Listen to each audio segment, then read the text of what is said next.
Philippines.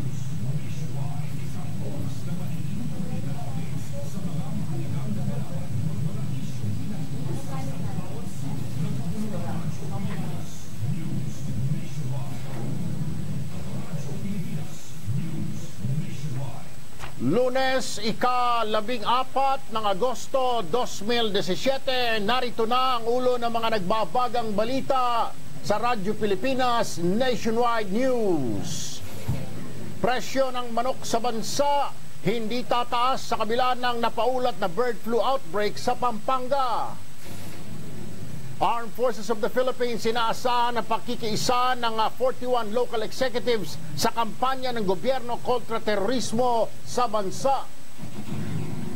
Malacanang nanawagan sa mga Pilipino na umiwas sa anumang aksyon na maaaring makadagdag sa tensyon dulot ng bantang missile attack ng North Korea sa Guam.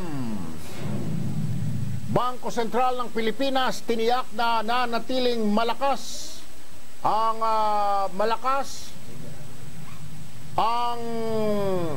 piso at solid ang economic fundamentals ng bansa. Isang leader ng Abu Sayyaf Group patay sa engkwentro sa Sulu. At sa ibayong dagat, 17 katao kumpirmadong nasawi sa pag-atake ng jihadis sa Burkina Faso.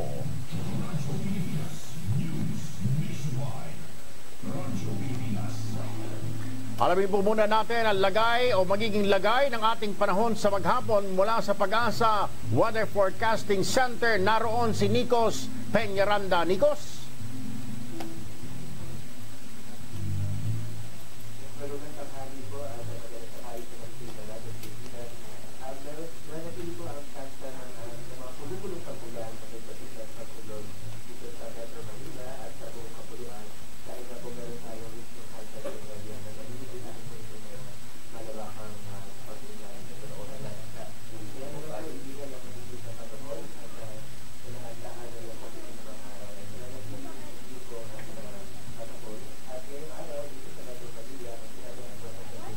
Ay ko, wala ito. Ang monitor.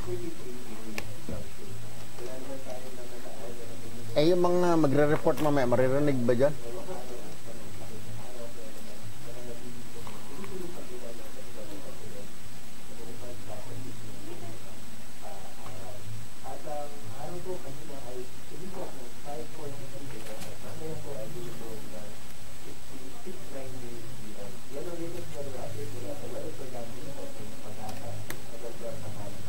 Maraming salamat, Nikos Peñaranda ng Pag-asa Weather Forecasting Center. At sa detalye ng mga balita, hindi magtataas ng presyo ng karne ng manok sa Pilipinas. Ito ang inihayag ng Presidential Spokesperson Ernesto Abella sa harap ng pagdideklara ng gobyerno ng bird flu outbreak sa Pampanga. Ayon kay Abella, binabantayan nila ang presyo ng mga poultry products sa merkado, gayon din ang kalidad ng mga ito. Bukod dito, tinututukan din ng pamahalaan ng mga negosyanteng posibleng manamantala sa sitwasyon. Nainiwala naman si Abella na mabilis ang naging aksyon ng Department of Agriculture para i-isolate at mapigilan ang bird flu virus. Pinawi naman ng Department of Health ang pangamba ng publiko kaugnay ng posibleng paglaganap ng avian flu virus sa bansa at pagkahawa ng mga tao sa naturang sakit ng mga manok at ibon. Paliwanag ni DOH spokesperson at Assistant Secretary Eric Tayag, tanging mga nag-aalaga at kumakatay ng manok ang maaring mahawa sa strain ng bird flu na pumeste sa mga manok, pugo at pato sa San Luis, Pampanga. Anya, niluluto naman kasi mga manok bago ito kainin.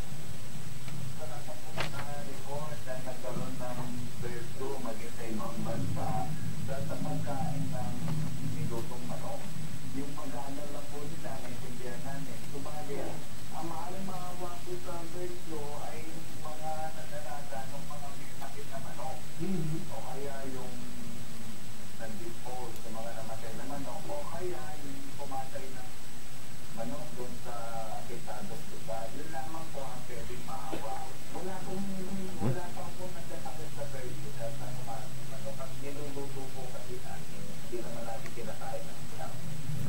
Ang tinig ni ASEC Eric Tayag ng Department of Health. Tiniyak din ni Assistant Secretary Tayag na nakahanda ang Department of Health sa pagsugpo ng avian flu virus. Aniya, matagal nang napaghandaan ito ng DOH mula sa mga unang lumitaw, 20 taon na nakakaraan. Sabi ni Tayag, nagpadala na si Health Secretary Pauline Obial ng epidemiologist sa mga lugar na apektado sa Pampanga upang suriin ang mga nagkaroon ng malapit na contact sa mga manok na may sakit. Paalala pa ni Tayag sa publiko, partikular na sa mga residente ng apektadong lugar na kagyat i-report o magpatingin sakaling magkaroon ng sintomas ng bird flu virus tulad ng sipon, lagnat, pananakit ng lalamunan o ubo.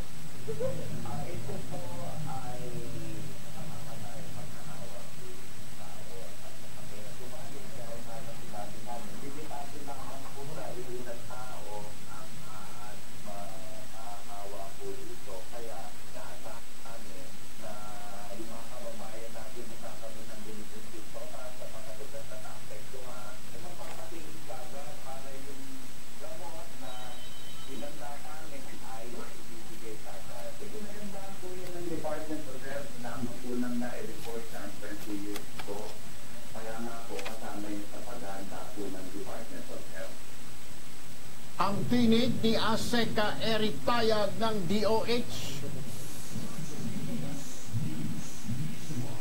Iwasan ang paglapit o pagkakaroon ng contact sa migratory birds sa mga ibong dumarayo sa bansa mula sa ibang panig ng mundo.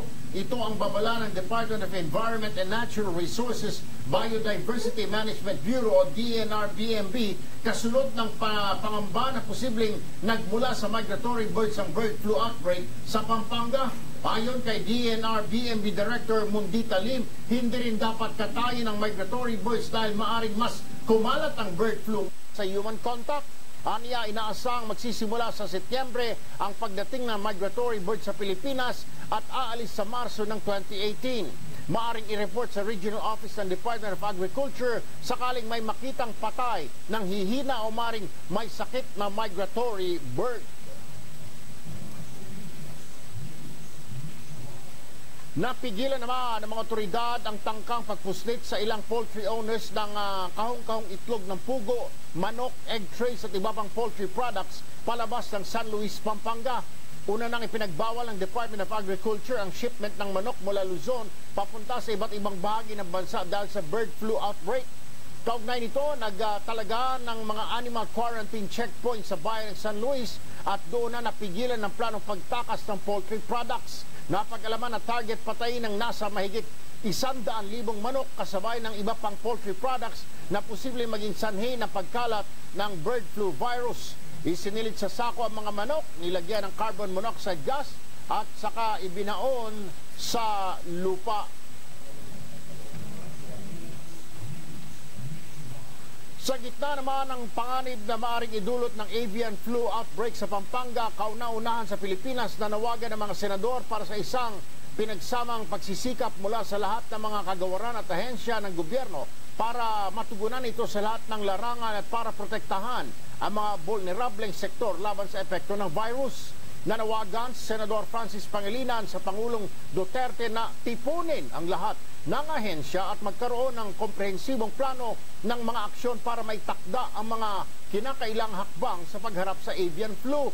Aniya, pinakamalaga ay kontrolin ang pagkalat ng virus at iwasan na may mamatay na tao at masira pa ang mas maraming kabuhayan. Dapat magsagawa ang Department of Agriculture kasama ang Department of Health ng isang malawakang information campaign. Pwede nilang tipunin ng mga komunidad para turuan ang publiko tungkol sa virus, sa mga panganib nito at sa mga paraan ng pag-iwas dito. Ano ang strain ng H5 avian flu? Paano ito naiba sa malubhang trangkasong dulot ng H1N1 na kumalat sa ibang lugar sa mundo noong 2009? Sa bahagi naman ni Senadora Nancy Binay, kanyang sinabi na kailangang siguruhin ng Department of Agriculture, Department of Health ang kalusugan ng ating mga kababayan, lalong-lalo na yung mga nagtatrabaho sa mga manukan at iba pang poultry farms sa bansa.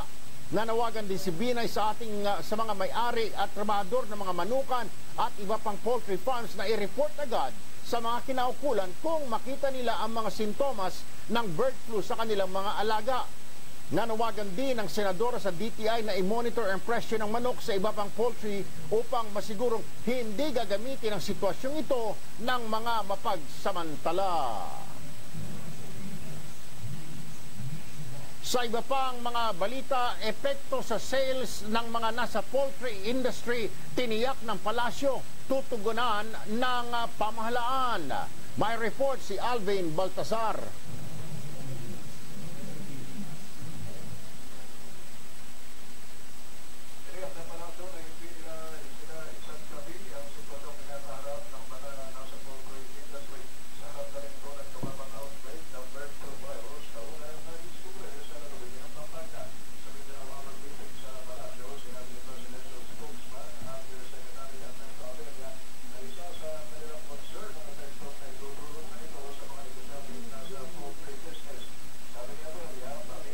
Hindi naman bumabagsak ang signal natin dyan.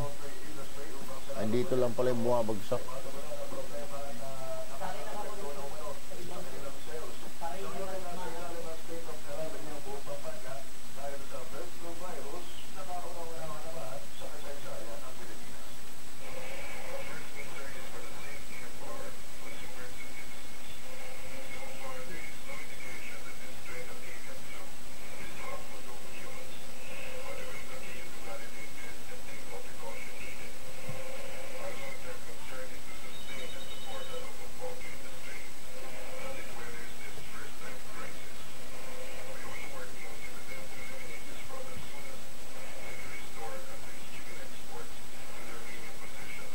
Naririnig ba yan sa salita niyan?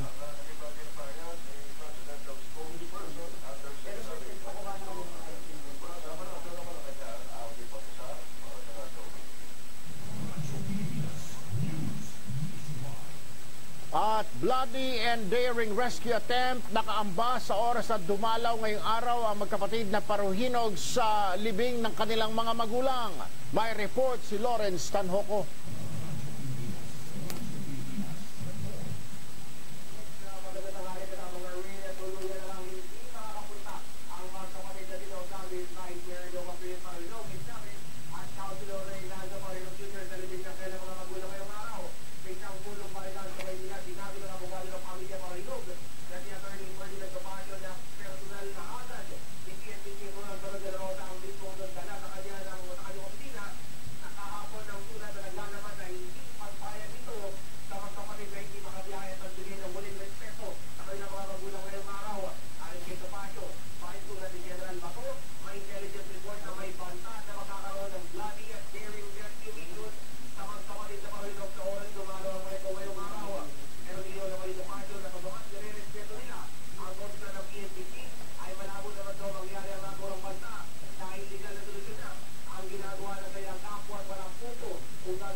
At pag-ratify sa International Labor Organization o ILO, ipinanawagan ng TUCP at Government Employees Association.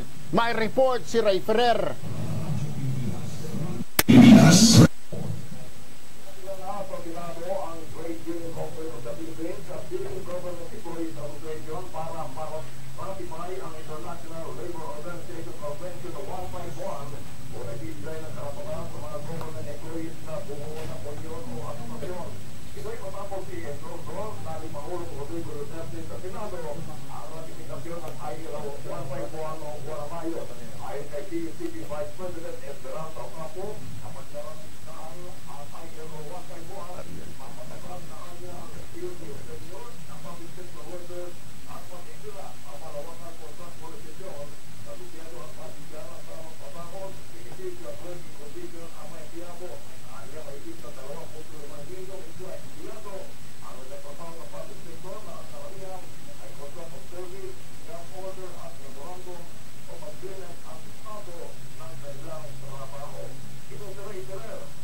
At human trafficking awareness isasagawa ng isang low-cost airline. May report si Ariel Fernandez.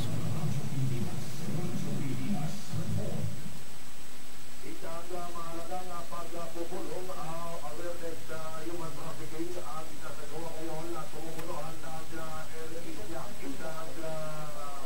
ng airline. Ang kanilang sinasabing pag-akpang ito ay dulot na rin sa dumalo ang mga dokot na airlines ay siyang natagamit na mga human trafficking syndicate. Kaya dito, mayroon silang American ABS na nagsiservice na airlines ang kanilang details para magpaliwanag at kung paano ang mga... Meron tayong kable dati na ganito, di ba? Saan? Naiwan doon?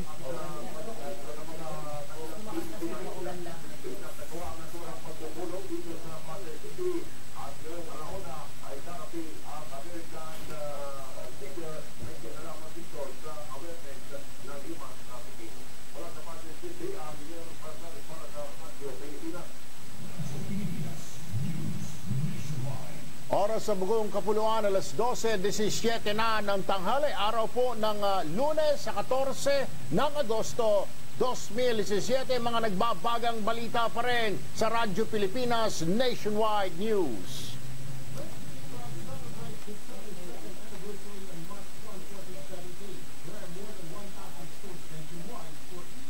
Tama, sir, may static ang audio kasi mahina.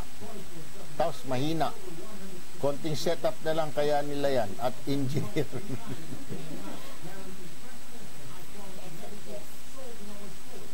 Audio, radio, hinay.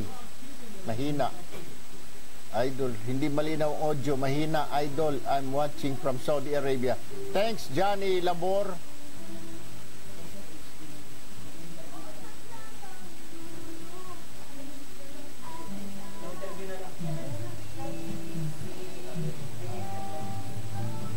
Saan ba yung kable natin?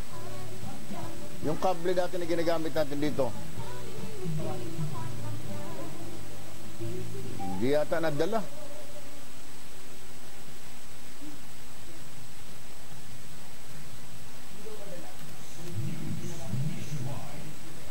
At sa pagpapatuloy ng ating balitaan,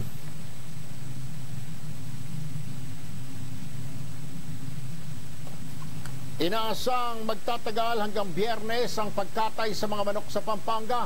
Ayon kay Pampanga Governor Lilia Pineda, kabilang sa manok na kakatayin ay ang nasa 1 kilometer radius ng apektadong farm sa bayan ng San Luis. Bukod sa mga manok, kinakatay na rin ang mga bibe at pugo. Una nang inihayag ng Department of Agriculture na nasa 28,000 manok ang nailibing na. Target ng ahensya na makatay ang nasa 200,000 manok.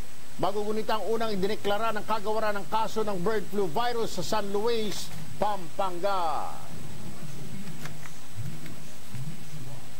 Pansamantalang pinatitigil ng poultry vendor sa isang palengke sa San Luis, Pampanga ang pagtitinda ng manok sa gitna ng paglaganap ng bird flu. Ayon sa ulat, kinansila ng market vendors ang deliveries ng manok dahil sa matumal na bentahan ito. Sa halip, dinagdagan ng vendors ang in-order nilang isdang, karne at baboy. Matatag naman ang presyo ng baboy sa 190 pesos kada kilo ang laman, 200 pesos kada kilo naman ang liempo, 160 hanggang 165 ang kilo ng buto-buto at 165 kada kilo ang ribs, 190 ang kilo ng pork chop at 140 kada kilo ng pata. May ilang klase ng isda naman ang tumaas ang presyo dahil sa mataas na demand ngayon. Mga kooperatiba sa gitnang Luzon, paparangalan ng Cooperative Development Authority. Mula Nueva Ecija, may report si Dick Sevilla.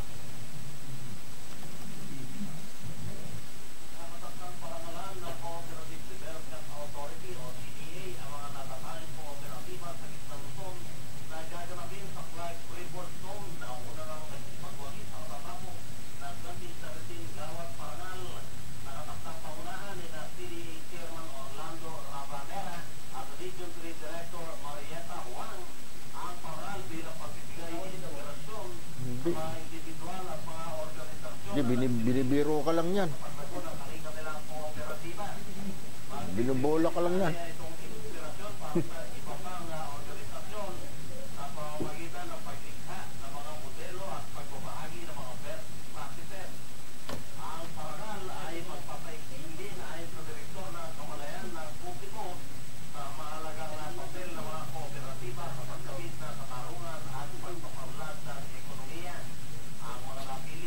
Siya unofficial capacity kasi wala sa plantilla.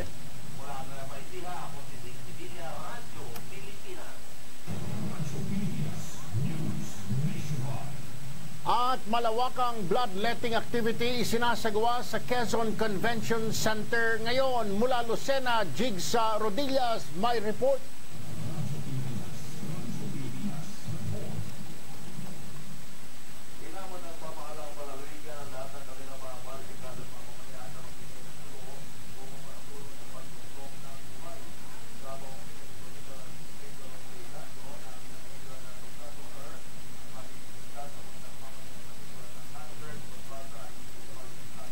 Yun ang sinasabi ko.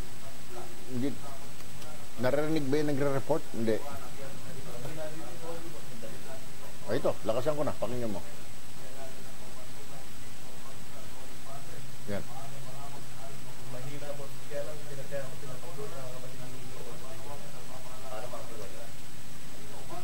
Mahina ba rin?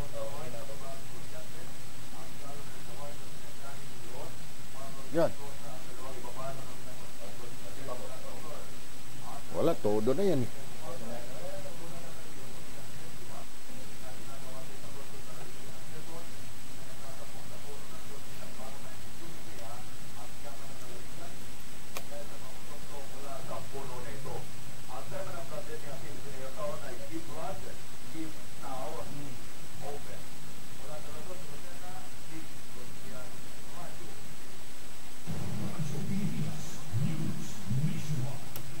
Mga lokal na opisyal ng Guimaras lumipat na sa PDP laban. Mula Iloilo, Bing Pabiona, may report.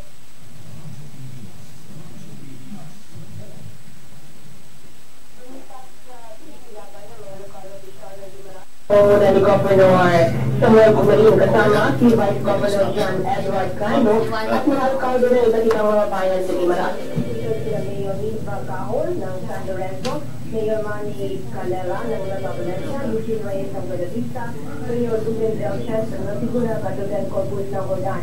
Ang mga lokal na opisyal ng Guimaras, ang mga dating miyembro ng Liberal Party. Okay lang, boss. Abol na, boss.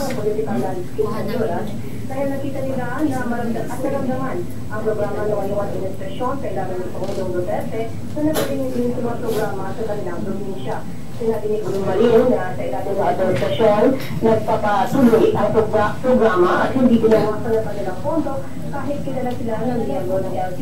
Ayon kay Senador, may malakas sila na organisasyon pamumuno na ng kanilang dating congressman na si Ramanava at ngayong congresswoman Lucien Nava. Tagdada sinabi niya na po ang panunumpa nila kahapon, naging pag-ugnayan sila kay Congressman Jeremias ng Iloilo sa kanilang pagsama sa PDP laban. Mula sa Iloilo, Bing Pabiona, Radyo Pilipinas. At Special Areas for Cultural Development Program umarangkada na sa Eastern Samar. Mula Borongan, Pen, Pumida, may report.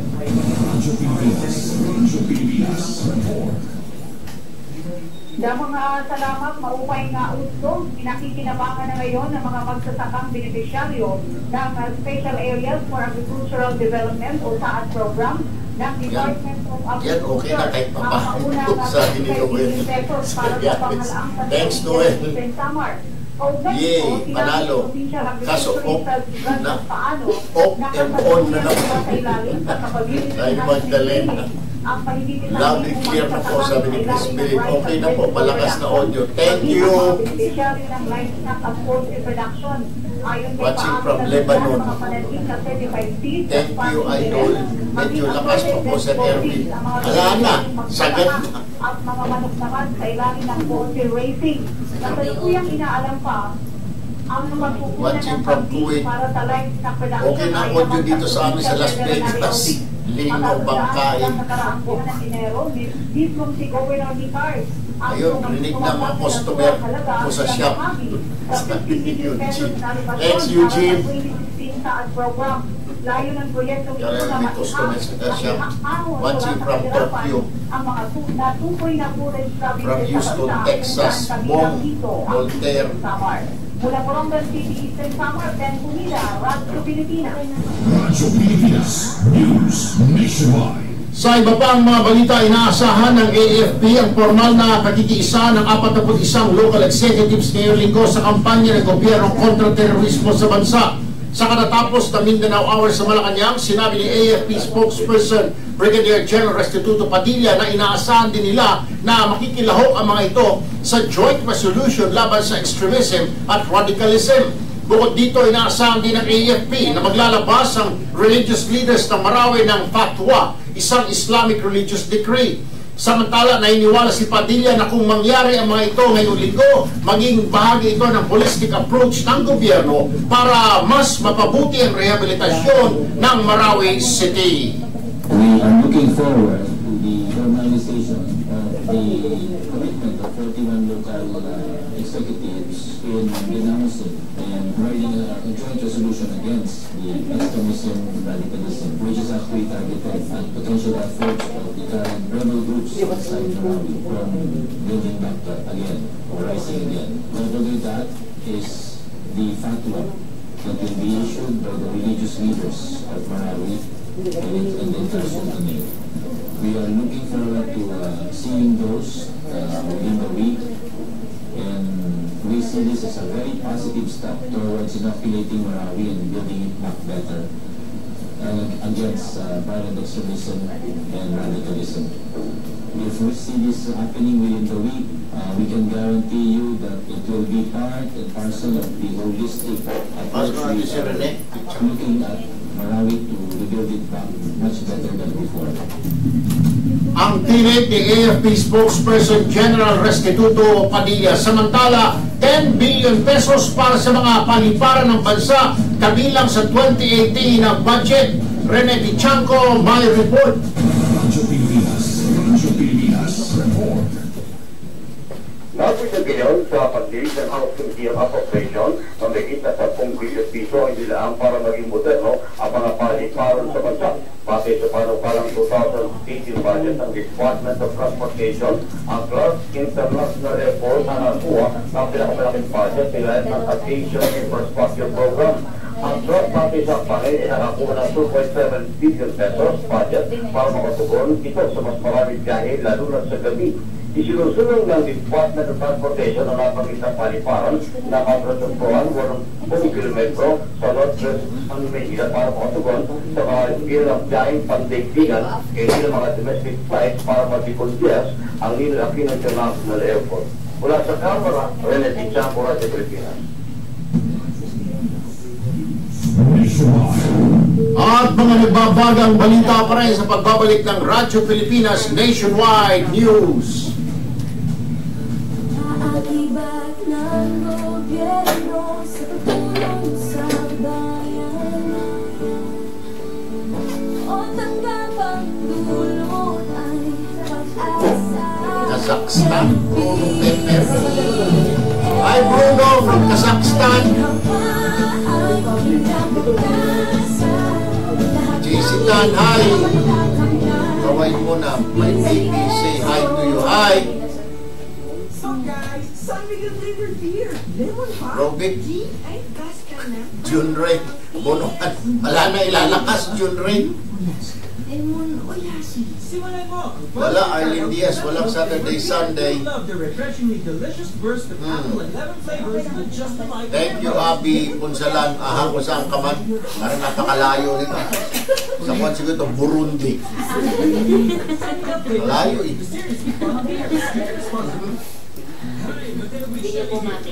Palagay ko, baka may kudita doon sa kanila. Malayo nito. Kawawa siguro, nalulungkot ito. Kaya nag-message na lang din sa Facebook itong abi na ito. Makalayo siguro yung kinaroroonan nito.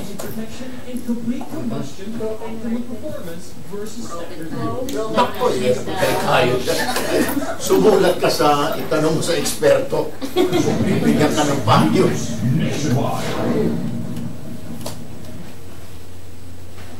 At sa pagpapatuloy ng ating mga nagbabagang balita, pinakilusta ng Bureau of Immigration ang kanilang intelligence agents para pigilan ang pagpasok ng mga dayuhang sangkot umano sa terorismo.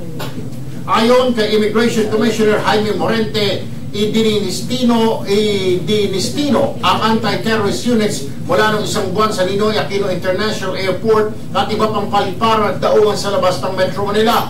Sinabi pa ni Morente na lihim na minomonitor ng mga ito ang mga dumarating na dayuhan tumutulong sa immigration offices sa screening ng mga pasahero na dumadaan sa primary inspection sa airport counters. Iginit pa ni Morente na hindi sapat na dahilan ang pagkakaroon ng visa para papasukin sa bansa ang isang dayuhan. Pinakilos na rin ang anti-terrorist units bilang tugon sa mga ulat na may mga dayuhang jihadist na naispatan umano kasamang Maote at Abu Sayyaf sa paglaban sa tropa ng gobyerno sa Marawi. Radyo Pilipinas News Nationwide. Nanawagan naman ang Malacanang sa mga Pinoy na umiwas sa anumang aksyon na makakadagdag lang sa nagaganap ngayong tensyon dulot ng bantang missile attack ng North Korea sa Guam. Narito ang report ni Alvin Baltazar. Puso ni Presidential Spokesperson Undersecretary Ernesto Abelia, hindi makatutulong kung lilikala ng panik sa mga tao, lalo na sa mga Pilipino na nasa Guam at Republic of Korea. Ayon kay Abelia, hindi umihinto sa pagmamonitor sa sitwasyon ng Embahada ng Pilipinas sa Seoul at Consulate General sa Agana para gihanan niya silang nakikipag-ugnayan sa Filipino community sa dalawang nabanggit na bansa upang matiyak ang kahandaan sa posible pagmaganap sa mga susunod na araw. Kamakailan ay sinabi ng Armed Forces of the Philippines na bagamat hindi naman direktang tatama sa bansa ang missile dahil ito'y malayo, inihayag naman ni AFP spokesman Brigadier General Restituto Padilla na kailangan pa rin paghanda. Mula sa Palasyo ng Malacanang, Alvin Baltazar para sa Radyo Pilipinas. Radyo Pilipinas News Nationwide. Naghanda naman ang Department of Foreign Affairs ng contingency plan para sa mga Pilipinong nasa Guam at South Korea. Ayon sa DFA, nakalatag na ang nasabing plano sakaling ilikas ang mga Pilipinong maapektuhan ng planong missile attack ng North Korea. Kabilang sa contingency plan ay ang paglilikas sa mga Pinoy na nasa Guam at South Korea kung saan isasakay ang mga ito sa chartered plane pabalik ng bansa. Nanawagan naman ang DFA sa Amerika at North Korea na maging mahinahon para hindi na lumala pa ang sitwasyon. Tinatayang nasa 65,000 Pinoy ang nasa South Korea habang nasa higit 42,000 naman ang nakabase ngayon sa Guam. Radyo Pilipinas News Nationwide. Patuloy na binabantayan naman ng Department of National Defense ang sitwasyon sa Korean Peninsula. Ito ay kasunod ng banta ng North Korea na magsasagawa ng 4 na intermediate range missile sa US Pacific Territory ng Guam ngayong buwan. Ayon kay Defense Secretary Delfin Lorenzana, isang civil defense event at hindi military issue ang tensyon sa pagitan ng North Korea at Amerika. Bagamat walang direktang epekto sa Pilipinas, naniniwala si Lorenzana na seryosong banta ang missile launch ng Pyongyang. Gayunman, nanawagan ng kalihim sa mga Pilipino sa South Korea at Guam na iwasang mangamba, maging alerto at makipag-ugnayan sa Embahada ng Pilipinas. Radyo Pilipinas News Nationwide. Nanindigan naman ang Bangko Sentral ng Pilipinas o BSP na hindi babagsak ang piso laban sa dolyar.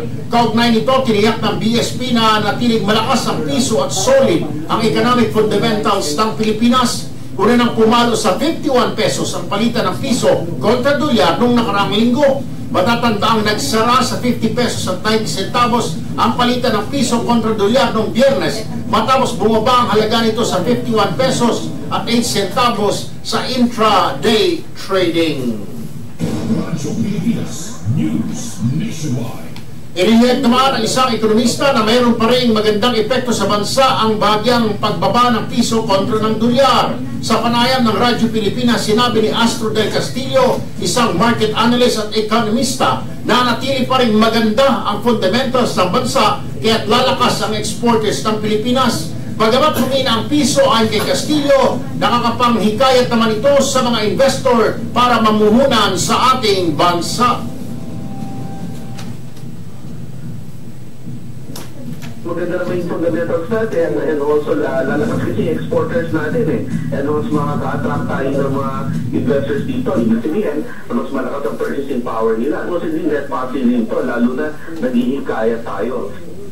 Ang tinig ng ekonomista na si Astro del Castillo. Samantala, tiniyak din ni Ginong Castillo na mas kaya na ngayon ng Pilipinas na bayaran ang utang nito sa ibang bansa kumpara noon sa kabila ng paghina ng piso kontra sa dolyar. Ayon pa kay Castillo, mas malakas at mas kumpiyansa na ngayon ang creditors kaysa noon.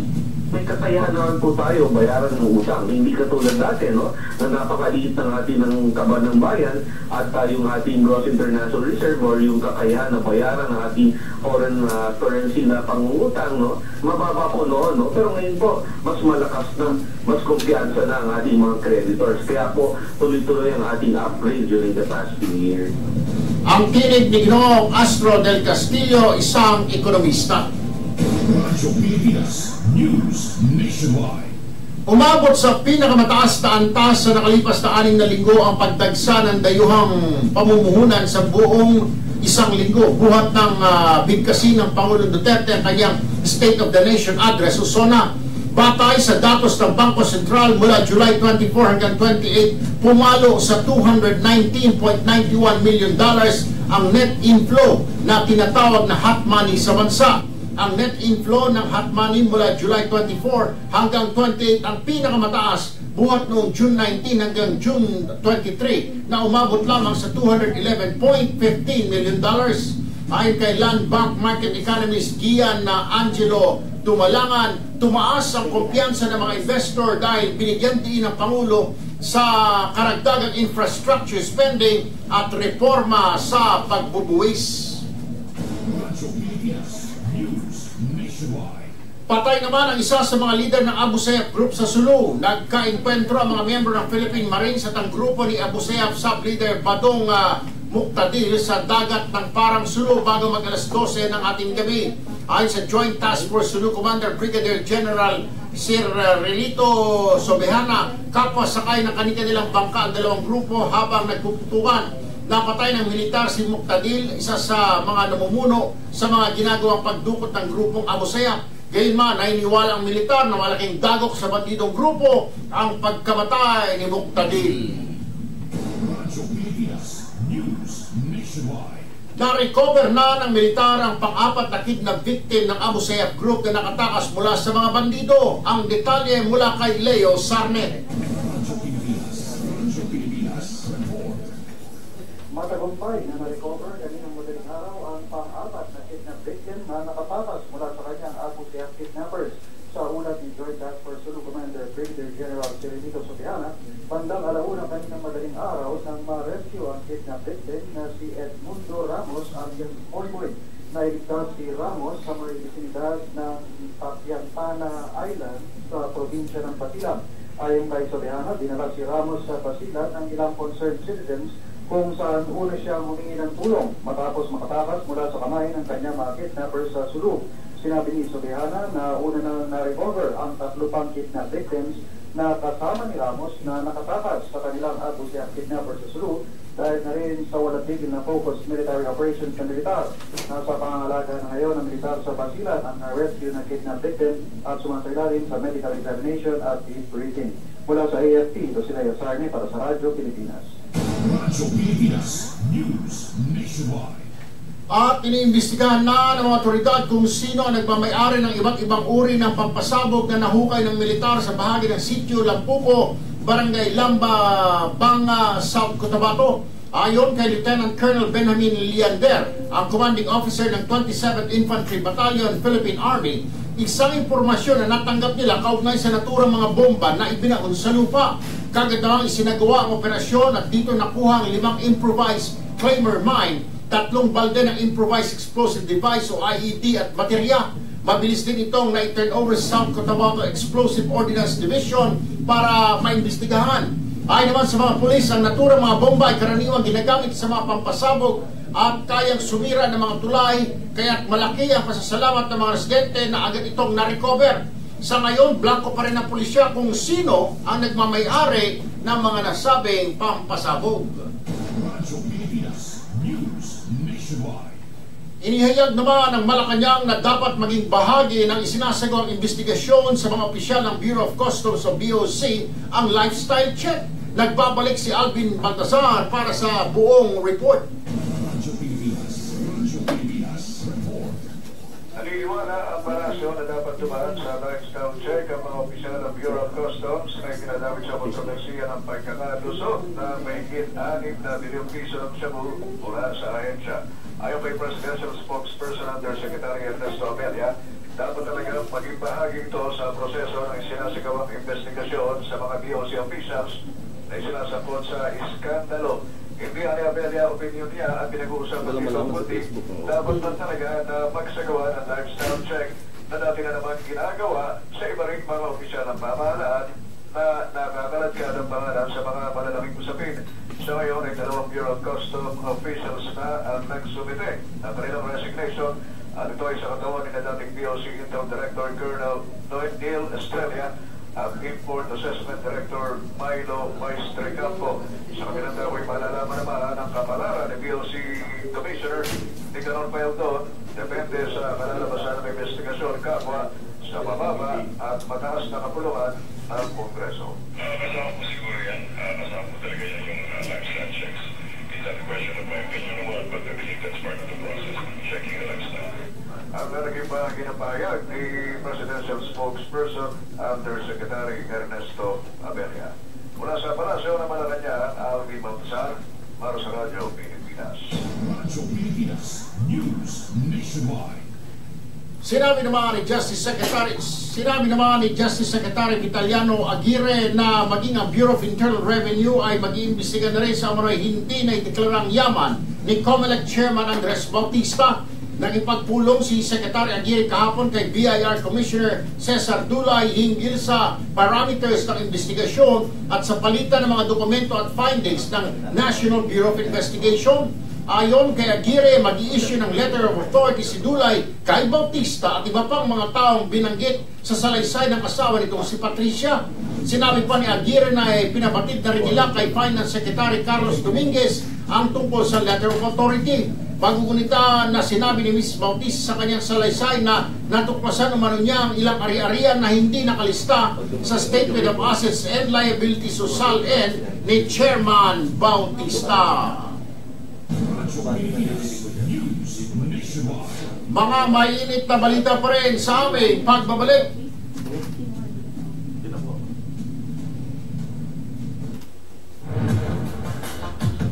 Lusot na boss, narinig na. Pati yung ano mo, pati yung ano mo, report. August 3, Reyes. Tuwa ng mga tao rito. Yan.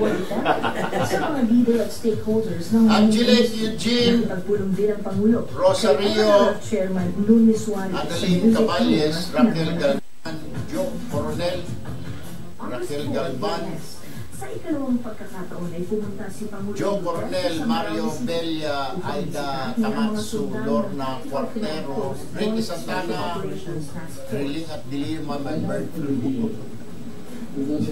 Cristina Menjola, thank you, Arcillas Irene, James Repana, Josie Hila, Mastuo Maria Luisa, India at Austria. Yeti Shetty, Jimmy Bagagnan, Romeo David Jr. Bong, Voltaire, Voltaire Iagan from Houston, Texas. Thank you, Bong. Emelita De Leon, Crispelin Mere, JC Tan, Ana Cutie, thank you, Eugene Laumo, Phil Mendoza, Cristina Mendiola, thank you, Christina Lito Luy, Maki Santos, Len Silo, Roselyn Pisquiza, hello Roselyn, Nag-30 maging ang mga non-ASEAN foreign ministers. August 9, Miyerkules, pinasalamatan ni Pangulong Duterte ang mga pulis na dumalo sa 160th Police Service Anniversary ng Philippine National Police na ginanap sa Camp Grande sa Quezon City. Tell you now, do your duty, and I will protect you. Do not abuse, do not commit crime, not the extrajudicial killing pictured by the human rights justice. You know, people just touch when they can. Humarap si Pangulong Duterte sa mga negosyante ng dumalo ito sa Philippine National Forum, Kulong Pilipinas 2017. Hindi niya na iparating sa kanya ang anumang ginagawang katiwalian ng mga taga-gobyerno. That's a corruption. Even just a way of suggesting to you, sabihin ko sa inyo, murahin na ninyo.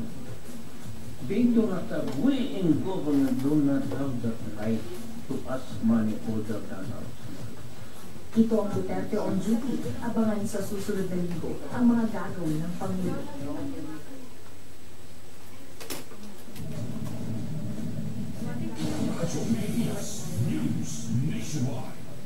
May sapat na supply ng kuryente sa Agusan del Norte mula Butuan, Al Villaseran. May report.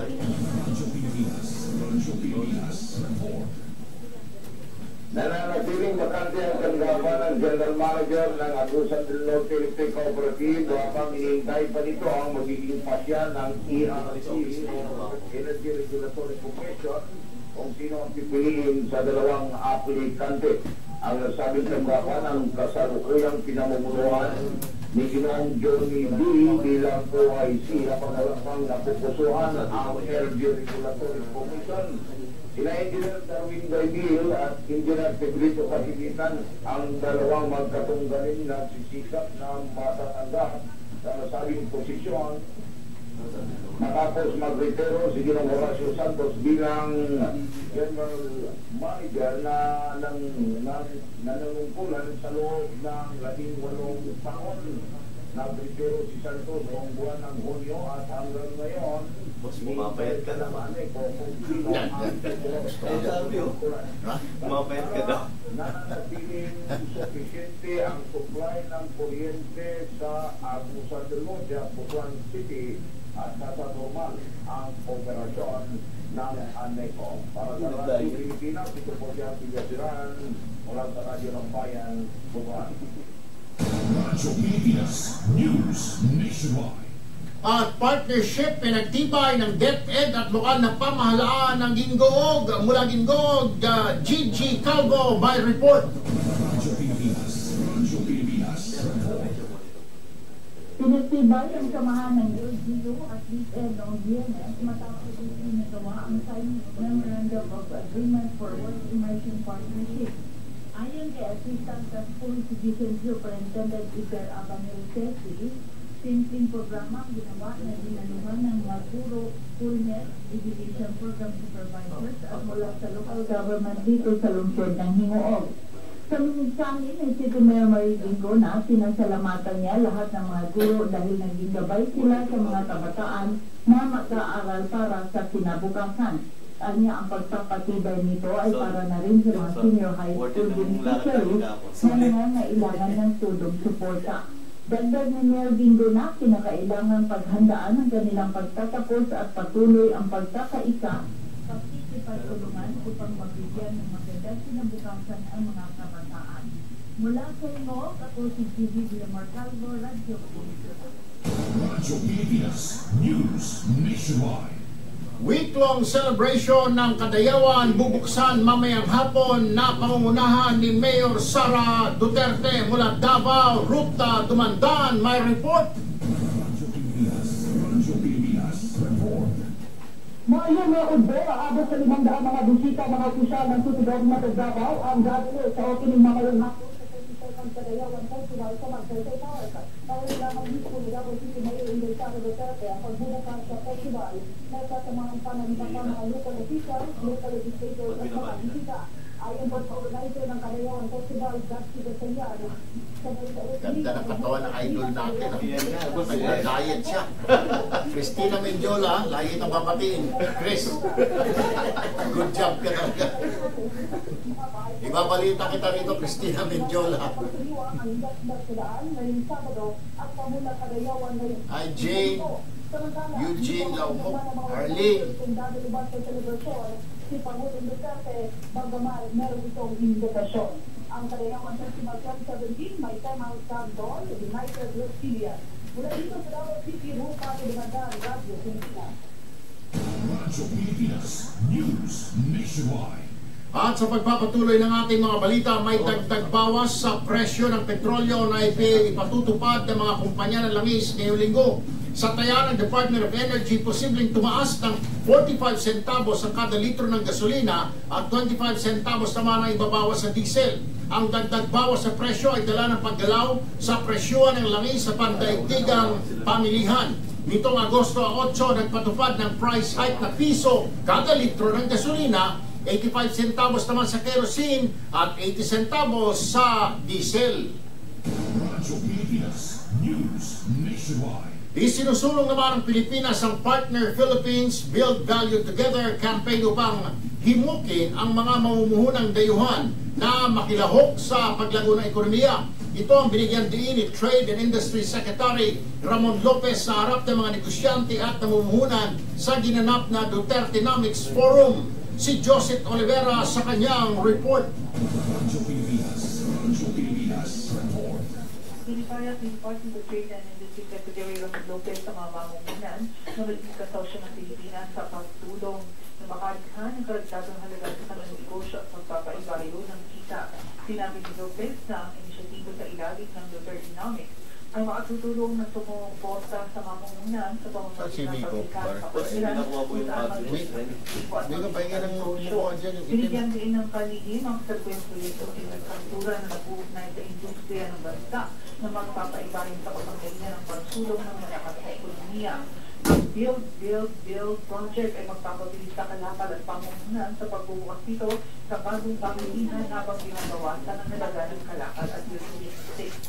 Sinabi sa Lopez na lubusang mapapawi ang mga mamumuhunan ng kailang puhunan habang tinatanggap na ang mga benepisyo buhat sa operasyon ng negosyo. Anya sila ay magsisiyan sa matatag ng saliga ng macroeconomic, mga manggagawang Pilipino na magagamit sa wikang Ingles at demografiya ng lugar, dinadagsa ng mga mamimili at may malawak na aspect.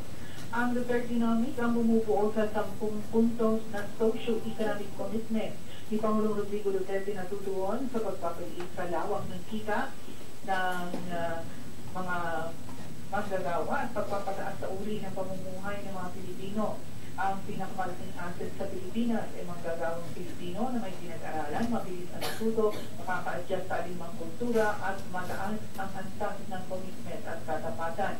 Ipinahagi ng patibig ng DTI sa mga negosyanteng British ang ukol sa independenteng dayuhang patakaran na nagpapalakas sa ugnayan ng Pilipinas sa mga kasosyo nito at pagbubukas ng bagong market prospect.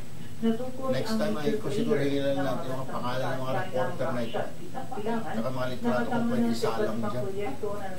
Sabatay mga po ng mga litrato ng mga reporter na ito. Para ipasok ko na dito. Alam sa mga sa Pilipinas, Department of Trade and Industry.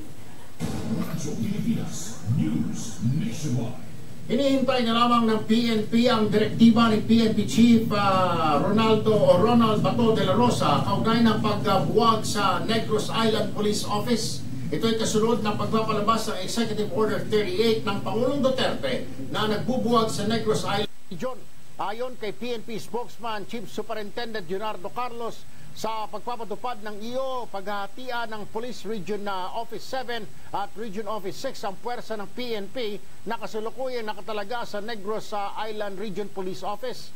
Ayon kay Carlos, sa mga pulis sa Negros Occidental ay babalik sa PRO 6 sa Iloilo, habang ang mga nasa Negros Oriental naman ay babalik sa dati nilang mother unit sa PRO 7 sa Cebu. Aminado naman si Carlos na ang pag-dissolve sa NIR Police Office ay makakaapekto sa posisyon ng ilang opisyal, lalo't parehong 1-star general ang regional director ng INR o NIR at ang kanyang deputy director for administration. Bukod sa mga pulis, ibabalik din sa PRO 7 at PRO 6 ang mga equipment at iba pang kagamitan na inilipat sa Negros Island Police Office. Bukas, Agosto 15, ang deadline ni PNP Chief Ronald De La Rosa sa Regional Director upang mawakasan ng illegal gambling sa kanilang mga nasasakupan. Nagbabalik si Leo Sarne para sa report.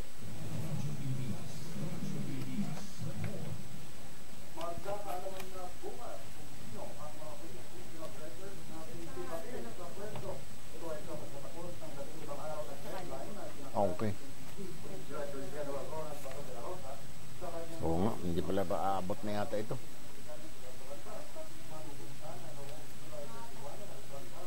Ay, oo nga.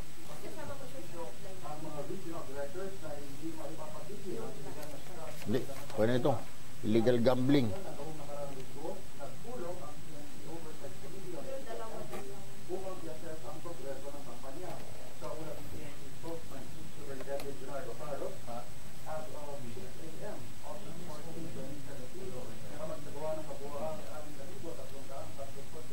Gambling operations sa PNP mula sa Pero 3 ng taong kasalukuyan. Ay, nawala na naman. Volume please sabi. Yan. Check mo. Individual at pagsamsam ng 5,960,387 pesos na halaga ng gambling na paranalia. Mula sa PNP, para sa Radyo Pilipinas. Radyo Pilipinas, News Nationwide. At nilinaw naman ni Presidential Communications Operations Office Secretary Martin Andanar na iba ang kategorya ng mga vloggers sa mga journalist. Sa gitna na rin ito ng hakbang ng PCOO na mabigyan ng accreditation ng mga social media practitioners na makapag-cover sa mga aktibidad ng Pangulong Duterte. Paliwanag pa ni Secretary Andanar, magkaiba ang turing nila sa mga lehitimong mamahayag kumpara sa mga vloggers na kung saan per activity ng Pangulong Duterte ang paghingi ng request ng mga ito para sa kaukulang coverage. Ganun pa man, hinihikayat nilang i-obserba ng mga social media practitioners ang journalism ethics at matiyak na ang maipresenta sa kanilang mga vlog ay factual information. Namimiligro naman hindi na maaprubahan ang application ng isang vlogger sa mga susunod na pagkakataon kapag naglabas ito ng maling-maling detalye sa kanilang isinulat. Sisimulan na ang konstruksyon ng Metro Rail Transit o MRT-7 line bukas Agosto 15. Dahil dito, asahan na ang mabigat na daloy ng traffic sa Commonwealth Avenue. Batay sa abiso ng MRT-7 Project Traffic Management Task Force, isasara ang 2 sa 7 lanes ng Commonwealth Avenue sa pagitan ng University Avenue at Central Avenue. Inaasahang tatagal ang konstruksyon hanggang April 2018. Kaugnay ito, sinimulan na rin ang pagtatayo ng Station 7 sa Manggahan area sa susunod na linggo. Nakatakasara ang isang lane sa southbound lane ng Commonwealth Avenue at 2 lane naman sa northbound sa pagitan ng Katuparan at Kaunlaran Street. Sa ibayong dagat naman,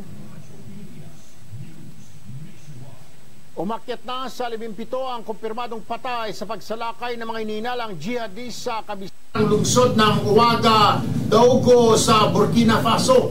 Ang update sa death toll ay nilabas kaninang umaga ni Burkina Faso Communications Minister Remy Dangino. Ayon sa mga saksi, nakarinig sila ng mga putok ng baril ng salakay ng armadong kalalakihan ang Aziz Istanbul Restaurant sa Uwaga, Daugo. Sinabi ng Associated Press reporter na paglipas ng ilang oras, dinig pa rin ang matinding palitan ng putok. Naganap ang pag-atake halos 2 taon matapos mapatay ng Islamic extremists ang 30 katao sa isang restaurant sa Burkina Faso na madalas ding pasyalan ng mga turista.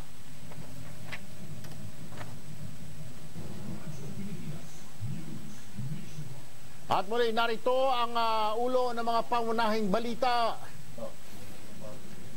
Presyo ng manok sa bansa hindi tataas sa kabila ng napaulat na bird flu outbreak sa Pampanga.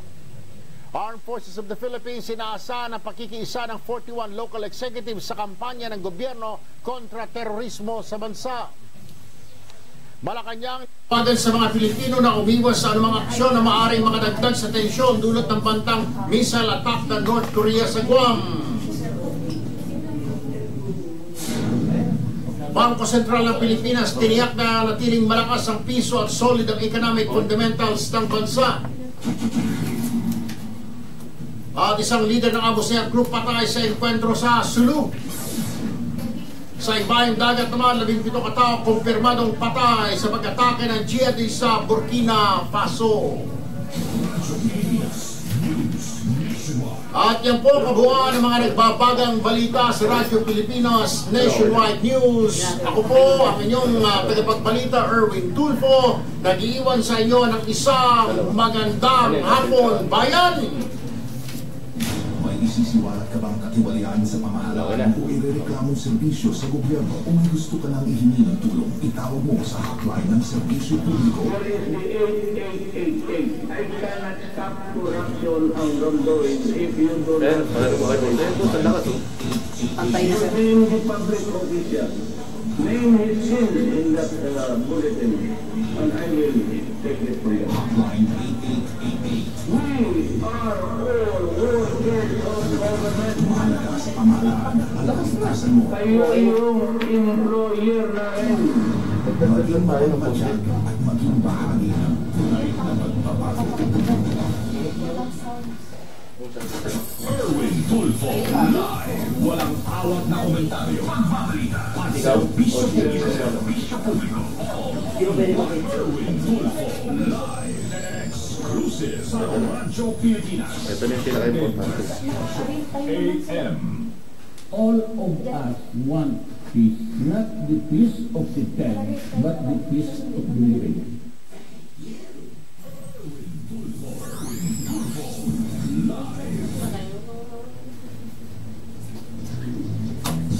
Ay, bueno, magandang hapon, Luzon, Visayas, and Mindanao. Ika nga nila sa Bisaya, madayaw na adlaw, ha? O maayong udto.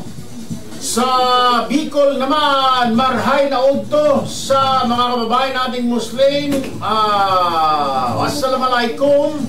Magandang hapon naman po sa mga Tagalog speaking areas.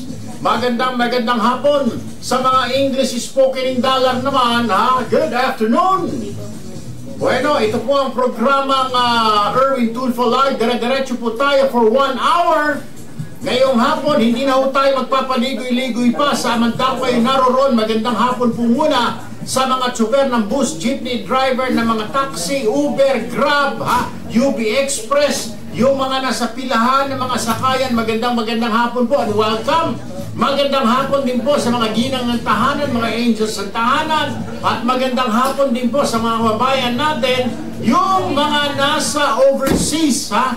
Yung mga OFW natin, ha, na nakatutok sa atin sa ating Facebook, yung mga nasa Amerika, Houston, Texas, ha? Yung nandyan sa Amerika, sa Canada, Australia, Middle East, magandang hapon po, madaling araw, good evening, whatever the case may be, welcome and good afternoon. Ito po ang mga pag-uusapan natin, ha, makinig, tutok po, dahil mainit po ito mga pag-uusapan natin. Ang sinasabi kasi, matapos pong magbigay ng pahayag, itong asawa ni COMELEC Chairman Andres Bautista, na si Tricia, na sandamakmak daw ang kwarta ng kanyang mister, ha? Mukhang may duda po si Ma'am Tricia na ito ay kinita ni Chairman Bautista bago maghalalan. Kaya yung mga kababayan natin, hindi mo po masisi kung mag-isip po ngayon na baka nga yung halalan po natin ay nakompromiso o nagkaroon ng dayaan. Mamaya po, ha, babasahin ho natin yung samot-saring reaksyon ng mga kababayan natin na naniniwala, ha, na nagkaroon ng kompromiso, nagkaroon ng dayaan o nakaraang eleksyon. Bagamat sabi po ng DOJ, wala pa po silang ebidensya o katibayan na nagsasabing may dayaan nga. Maging si Chairman Bautista, ang sinasabi niya, yung nakaraang halalan daw ang pinakamalinis na halalan, pinakamalinis na halalan sa kasaysayan ng Pilipinas. Bueno, ito po yung mga paniwala ng mga kababayan natin. Mamaya ho, isa-isahin na ho natin kung ano po ang mga reaksyon ng mga kababayan natin hinggil dyan sa nakaraang halalan at gusto po nilang paimbestigahan sa Kongreso at Senado yung nakaraang halalan basing po dito sa mga sinabi o kwento ng asawa ni Chairman Bautista na kumita ang kanyang asawa ng limpak-limpak na salapi. Isa po sa mga pag-uusapan ho natin yan. Ito, isa pa ang pag-uusapan natin mamaya-maya lang, bayan, ha? Itong panukalang batas ni Senador Manny Pacquiao. Abay, sa kanyang panukalang batas, ang sabi po ng butihing senador, ha? Sa kanyang panukalang batas na Senate Bill number 1535, naglalayong ipagbawal na ang paglalagay ng mga pangalan ng mga Judas Hestas ng mga politiko, incumbent ng mga politiko sa mga proyekto, dahil mga kalsada, yung mga konstruksyon ng mga building. May alam ho ako dyan, nakaw, Diyos ko pong Panginoon ko, dyan po sa Camarines Sur, Jesus Mariosep, lahat na lamang ho yung proyekto ng gobyerno, may nakalagay na Villa Puerte. Kulang na lang yung mga lintik na mga kasilyas, CR, hindi nilagyan ng pangalan. Sana, God, nilagay mo na rin yung pangalan mo, yung lintik na pangalan mo sa Etchasan, sa Cubeta, nilagay mo na rin pangalan mo, Project of Governor Villa Puerte. Kasi lahat naman na nilagay mo, pati sementeryo, may pangalan ka. Ang inaantay nga ng mga kababayan mo, sana nilagyan mo yung isang nicho doon na pangalan mo para walang lintik ka, sobra ka ka-epal. Ito po yung sinasabi ni Senador Pacquiao. At dapat may kasamang kulong, at dapat bukod sa kulong ay dapat ma-penalty rin itong mga lintik ng mga politiko na ito. Ewan ko kung uusad ito dahil ang mga number 1 na promotor niyan ay mga politiko rin. Yan po pag-uusapan natin. Isa pa ang pag-uusapan natin, bayan, medyo, nako, ito hong isang kababayan ng public service, muna tayo, public service po. Mula po kay Rodel. Ito po, itanong mo sa Experto. Isa po akong, dear Sir Erwin, isa po akong UVexpress driver at lagi po nakikinig sa inyo sa radyo. 36 years old na po ako, may asawa at 2 maliliit na anak. Worried lang po ako, sir, dahil si Mrs. parang wala nang ganang maglabing-labing sa akin kapag niyaya ko ito. Ang sagot niya sa akin parate, itulog mo na lang yan o may pasok ka pa bukas at pagod ako dahil maraming gawain dito sa bahay. Bakit po kaya ganyan, sir, siya sa akin? Ang kinakatakot ko po ay baka mawala ng pagmamahal ko sa kanya, lalo pat pasahero ko lagi ngayon. Naku, yung crush kong kaklase nung high school na ngayon ay hiwalay na rin sa asawa. Lagi po ako tinitext na sana ako na lang daw na pangasawa niya, sir, at baka masaya pa siya ngayon. Minsan ay sinabihan niya ako na yummy daw ako. Mahal ko po ang misis ko at mga anak ko, pero paano ko maiwasan ang tukso, bossing, lalo pat si misis ay parang wala nang gana sa akin. Pagpayuhan niyo po ako. Ako po pala si Rodel. Well, Rodel, ay napakaswerte mo, iho, matakin mo. Hindi mo na kailangan maghanap, dumarating na lang yung grasya. Pero, I understand where you're coming from. Mahal mo ang misis mo, ayaw mo masira ang pamilya, ayaw mo magkaroon ng broken family yung mga anak. Well, mamaya, pagpayuhan ka namin, so easy lang, relax ka lang, tuto ka lamang dito sa aming programa dahil bibigyan ka namin ng payo, Rodel. Alright? Anyway, dire-diretso na po tayo, mga tol, mga bes, bayan. Oras po natin, 1:10 in the afternoon. Dito po muna tayo sa nangyayari ngayon kasi tingin po ng mga kababayan ho natin, bayan, ito pong na maaring nakompromiso raw yung nakaraang halalan natin after nitong pagsiwalat nga ni Mrs. Bautista ng mga kinitang salapi ng kanyang mister. Pero sinasabi naman in fairness ni Chairman Bautista, ito ay nakinita niya sa tamang pamamaraan. Pero kung si Mrs. Bautista ang sasabihin mo, sabi niya, hindi! Kahon-kahon na perang dumating sa bahay namin. Ilang araw bago ang halalan. Diyos ko pong pineapple. Anyway, nasa linya ng aming telepono ngayon si Attorney Vic Rodriguez. Isa po siyang election lawyer. Magandang hapon, Attorney Rodriguez, sir. Hi, Sir Erwin. Magandang hapon at magandang hapon po sa lahat ng inyong taga-subaybay. Sir, linawin lang natin, kasi itong mga kababayan natin, samot-sari, itong reaksyon ng mga kababayan natin, uumpisan ko, bibigyan ko ilang halimbawa, mula na lamang kay John Neri, for sure, nagkaroon ng dayaan. Si Emily Gebana, dito po sa aming Facebook, sabi niya, yes, may nakapwesto na di dapat. Si Ronald Francisco, meron po, bumuhos ang biyaya. Si Nino Pedrera, 100% may dayaan. So they believe na nagkaroon ng dayaan base dito sa paglabas ni Mrs. Bautista, attorney. Paano mapapawi ngayon? Kasi sinasabi naman ng gobyerno, sabi ni Secretary Aguirre, wala silang ebidensya, they cannot conclude na nagkaroon ng dayaan. Pero ilang kampo, yung mga natalo, they said nagkaroon ng dayaan. How will you explain kung ikaw ang COMELEC, pacify yung feelings ng tao na walang dayaan, sir? Medyo mabigat po yun, Sir Erwin, sapagkat unang-una ang nagsasalita ng mismo, ang kanyang mismong asawa. Nako! Sapagkat ang statement ng pinanggagalingan, hindi mo pwede itong isang tabi lamang na sasabihin, hindi, away mag-asawa lamang ito. Sinigunggahan pa ng pagpipusinta ng mga unexplained o parang... Ito sir, ito po yung mga reaksyon nila. Merong dayaan, sabi ni Arlene Diaz, Ayaw Blatra, nagkadayaan. Si Rock Perez, 100% dayaan ng eleksyon. Christina Mendiola, may dayaan. So lahat sila sir, they're saying may dayaan, may ramdam nila na may nandaya, attorney. And I agree with them on 101%, Sir Erwin, that is why meron nga pong election protest na nakapile ngayon sa Korte Suprema, precisely because it is also our feeling, it is also our position, and we know it for a fact, it's a matter of us being allowed to present evidence before the Supreme Court na talagang nagkadayaan at dinaya na si Senator Bongbong Marcos.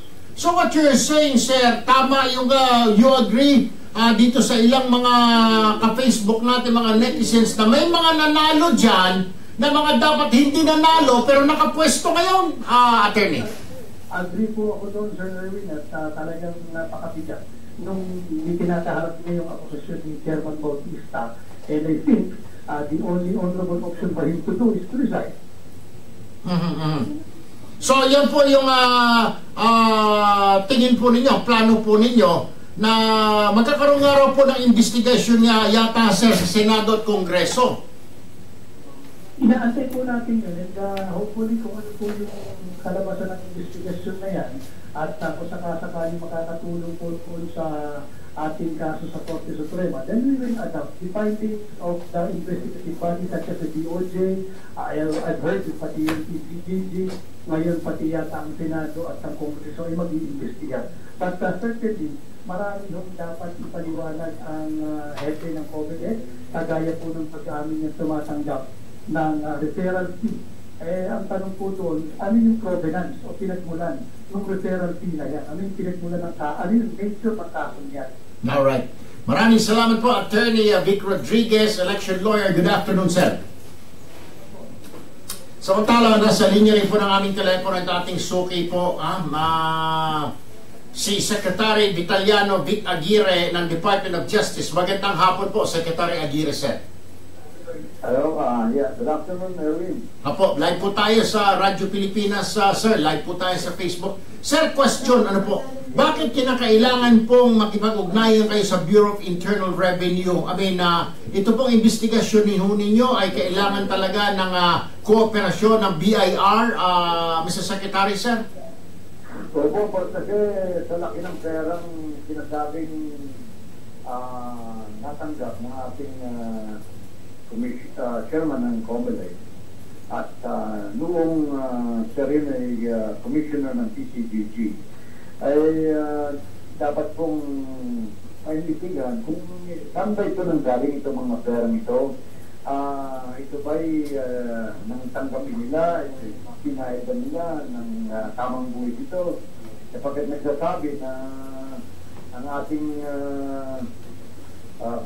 chairman na ito raw ay mga contribution or nanggaling doon sa kanyang mga relatives from abroad. Aha. So, kung ito ay nanggaling sa, kung ito tinanggap ng kanyang mga relatives from abroad, nagbayad ba ito ng tamang buwis? Sapagkat lahat po ng wealth o kayamanan na pinatanggap ng isang tao sa isang taxable year, ay pinipresume niya na mayroong kaukulang pagbabayad ng buwis. So, dahil lang po dito, ay minabuti ko na makipag-ugnayan kay Commissioner Billy Dulay ng DIR at tanong sa kanya kung pwedeng kami mag-partner dito sa investigasyon ito. Siya naman po ay pumayag. Sinabi niya sa akin kahapon na mag-iisip siya ng letter of authority to investigate this money.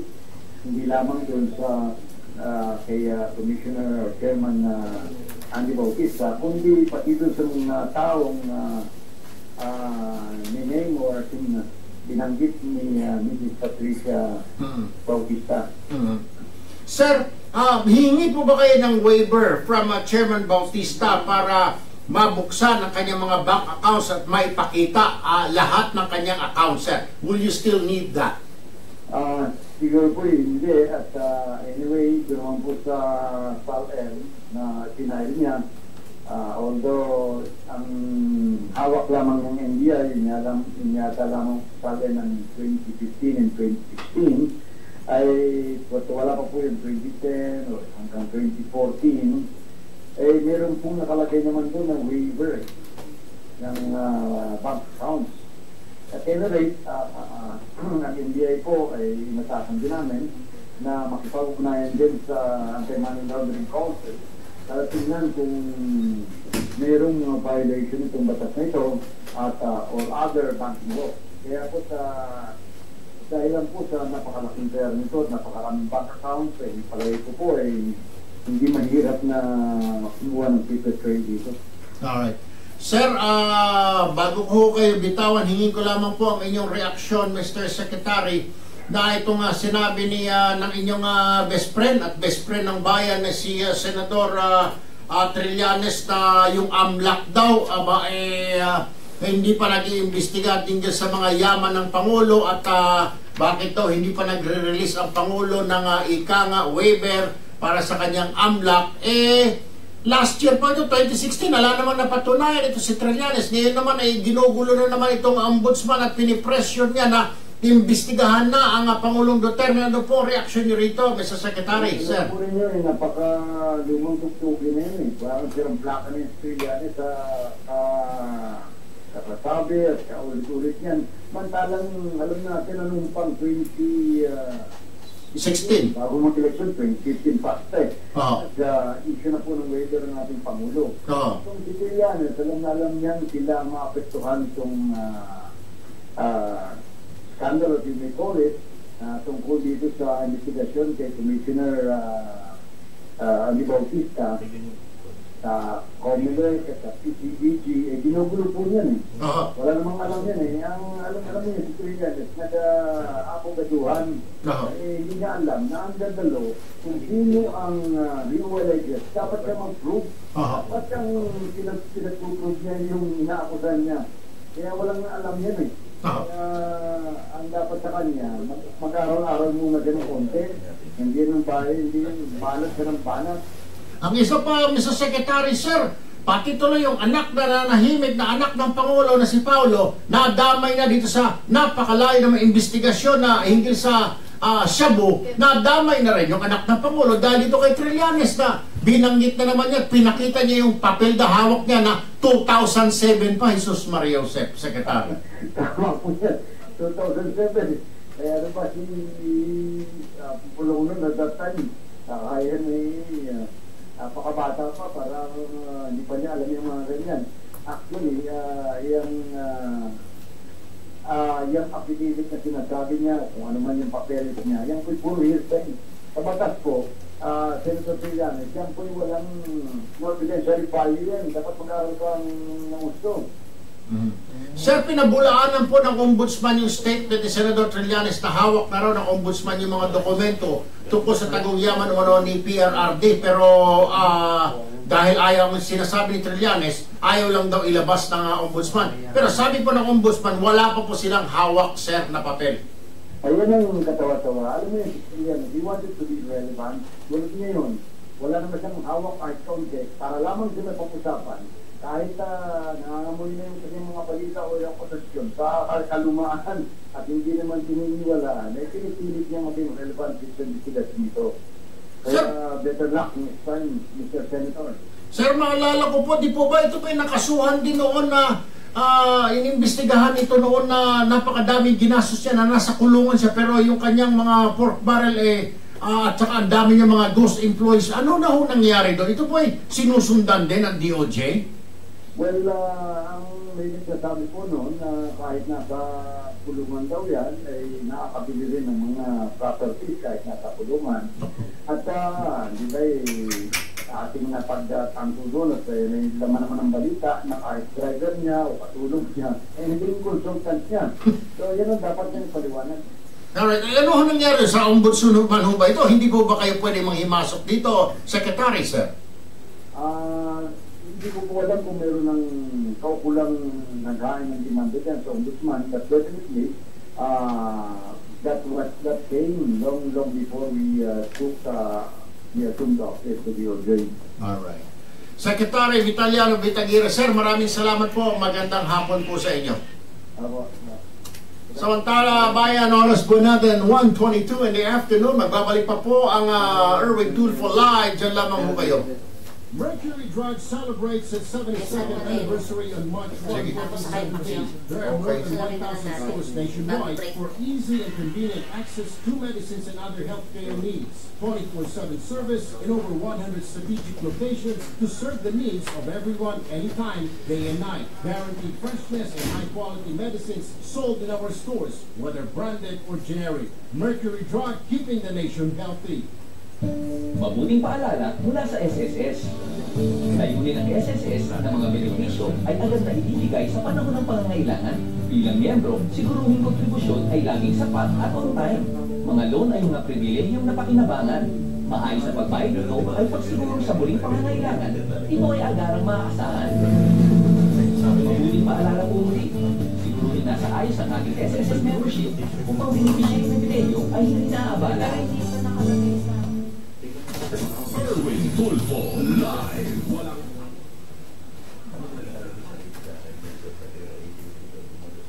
Erwin Tulfo live.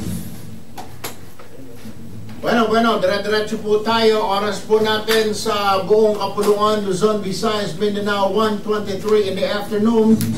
Nasa linya po ng aming telepono ngayon si Secretary Salvador Salpanelo, ang Presidential Legal Counsel, at ang sinasabi po ni Secretary Panelo, ang kanyang prediksyon ay itong si COMELEC Chairman Bautista ay magre-resign.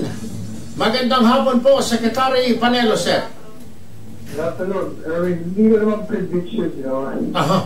Educated guess ko lang yun. Kasi tinatanong ako, sabi ko, alam mo, I don't know, that the couple, yung mag-asawa, on a conjugal putting ng gawin sila. Sir? Siyempre, hindi timanda na. May timanda na. Opo. Yung mga bata, dapat may parang nagsasapan. Kaya sabi ko,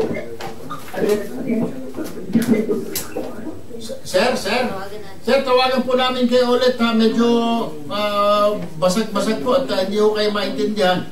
We will call you right away, right now, Mr. Secretary. Sandali lang po ha.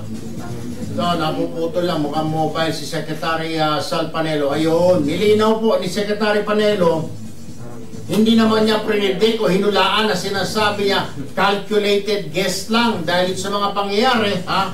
Abay-away mag-asawa at itong mga pinagagawa ng misis niya at sinabi niya may mga tagong-yaman si Chairman Bautista, baka nga mag-resign. Pero mga kababayan ho natin, ang reaksyon nila, pangamba po ng mga kababayan natin at naniniwala po ang karamihan sa mga netizens natin na nagkaroon nga po ng dayaan, ha? Nung nakaraang halalan at nakompromiso, ika nga yung eleksyon. sabi nga po ng ilan, ayan, ha? Ayan na nga at may mga nanalo na dapat hindi nanalo. Sus Mariusep. Ewan ko kung sino ibig sabihin nila. May mga nagsasabi na natulog lang sila, lamang pa raw si Bongbong Marcos. Nung gumising sila, si Lenny Robredo na nanalo. Diyos ko po. Nasa linya po ng aming telepono muli, si Secretary Panelo. Go ahead, Sec. So, you were saying, ito po ay calculated guess nyo lamang, hindi naman talaga prediction. Now, you know what? First, sabi ko nga, it was bad enough that the two are on a conduit to war footing, nag-aaway sila. And it's worse na lumabas sa publiko yung away nila. And it's a tragedy na nagsimag ka na. Nagsasabi na ngayon yung anak, lahat sila, they're all suffering. Kaya sabi ko, I do not think the chairman will go through an impeachment. Besides, sinasabi na rin yun sa kanyang mga interviews na kung siya lang, ilalaban siya. Pero since may hindi siyang pamilya, pati yung institusyon niya, most likely, iba ang gagawin niya. Dapat siya. But it doesn't mean na siya easy pag nagritan siya. Kung baga to buy peace, para matapos lang ang mga, ganun talaga. Alright, sir. Marami po mga kababayan natin ng mga netizens they believe na nagkaroon po ng dayaan. Sinasabi naman po ng COMELEC, well, ito raw pinakamalinis na halalan noong 2016. Ang sabi naman po ng DOJ ni Secretary Aguirre, wala pa raw ebidensya silang hawak na makapagsasabi na naimpluwensyahan nga na nagkaroon ng dayaan ng nakarang halalan. Pero mga netizens po natin, paano po natin mapapawi ngayon sa netizens natin na nagkaroon ng dayaan ng halalan, lalo pa doon sa karera ng Vice Presidente na they really believe nagkaroon ng dayaan. Kasi karamihan po ng reaksyon, natulog lang daw sila, lamang pa si ganito. Pagising nila, iba na yung Vice Presidente natin. This kind of things, sir, paano natin mapapawi ang agam-agam ng mga babae natin na nagkaroon nga ng dayaan o nakaraang halalan? Alam mo, unang-una, hindi mo mapapawi yung agam-agam. Hanggat natatapos yung electoral protest ng Mr. Marcos, meron siyang protest. At ongoing yun. Matayin natin ang resulta. Pag siya manalo doon, hindi nagkaroon ng dayan. Kung manalo doon, ibig sabihin, walang dayan. Kung may dayan man, it would not affect the results of the election. Meanwhile, sabi ni Secretary, imbestigahan kung ano baliya o hindi hayaan na lang muna natin. I think we should reserve judgment. Pabayaan na muna natin mag-imbestigahan. Alright. Maraming salamat po, Secretary Salvador Sal Panelo. Thank you. Narito po muli ang mga reaksyon naman ng mga kababayan po natin. Si Det Dasio, grabe nga si Bautista. Si Karina Akain, what? Malinis ang halalan. VP is BBM, not lugaw. Cherry Takuzato, wala ng pag-asa. Liberty Buenaventura, God is watching you, Bautista. Roselyn, malinis ang pagkadaya nila. Si Ameng Bandiola, BBM ang tunay na vice. Arlene Diaz, pag hindi yan natapos sa September, may gaguhan. Lavie Dedek, watching from China. Oma Morisan, nagloko na naman uli signal. Ay, kami pala ito kada ko. Jonah Barrico, parang tradisyon na kasi dito sa bansa natin na walang malinis na halalan. Hindi kami sang-ayon na malinis ang halalan. Si Cristina Mandiola, yes sir, Erwin, BBM talaga. Eugene Lamok, BBM is the real VP. See, ito po yung mga reaksyon ng mga kababayan ho natin. Ito yung sinasabi ko. Paano na lamang po mapapawi ngayon, Mr. Chairman Bautista, and what you were saying na 2016 was the cleanest election in the Philippine history of elections. Paano mo ba ngayon, sir, mapapawi ngayon ang agam-agam ng mga kababayan natin, lalo na yung supporter po ni Senador Bongbong Marcos, na hindi po siya dinaya with all this money na sinasabi ng asawa nyo, bilyon po yung nakalagak sa bahay ninyo, mga bank accounts ninyo. May mga usap-usapan pa na hindi pa talaga lumalabas sa mga pahayagan na 2-3 nights before elections, kahon-kahon ng pera na nakalagay sa kahon ng sigarilyo, ay dumarating sa bahay ninyo, hindi yung kahon na lalagyan ng 10 piraso, 20 piraso ng sigarilyo. Yung isa po talagang kahon na daan ng laman ng sigarilyo. Doon daw po nakalagay yung pera at pinapasok sa bahay ninyo, Mr. Chairman. So how will you be able to explain that, sir? Saan ang galing ang pera? And how will you be able to explain now, and to pacify yung mga agam-agam, pangamba, fear ng sambayan na hindi nagkaroon ng dayaan. When in fact, all this came from the mouth of your wife. Yung misis mo nagsasabi na kumita ka ng pera noong bago maghalalan. Hindi nga sinabi, Mr. Chairman, na kinita mo itong pera bago ka maging komisyoner ng COMELEC. Sinasabi niya, kinita mo itong bilyong pisong pera ninyo na hindi mo dinideklara sa salin, bago maghalalan. How in the hell will you explain now, Mr. Chairman, how will you be able to explain na we did have a clean, honest, and fair elections? Sige nga po, Mr. Chairman, please explain, kasi hindi po talaga matanto ng mga babae natin, hindi nila maintindihan. Lalong-lalo na po yung mga natalo, lalong-lalo na po yung mga bumoto kay Bongbong Marcos. Natulog lang sila, lamang pa yung kanilang pambato. Pag-gising nila ng umaga, si Lenny Robredo na. Tapos ang lamang 100 mahigit lang. Diyos ko po naman. Ito ho yung magiging problema ngayon, Mr. Chairman. So I don't know how you will do this, how you will explain it to them doon sa mga milyon din na bumoto kay Bongbong Marcos. At ang sinasabi pa, ngayon dahil sa mga naglabasa na salapi na ito na bilyon ng pera mo, sinasabi nila, natulog lang sila. Paggising na kinabukasan, abay, marami ng mga LP ang pumasok sa Magic 12 ng ika nga, senatorial slate. Ay, nako. Anyway, mga kapatid, ang oras po natin, 1:32 in the afternoon. Be-break home muna tayo. Huwag po kayong bibitiw. Magbabalik pa po ang Erwin Tulfo live. Diyan lang ako kayo.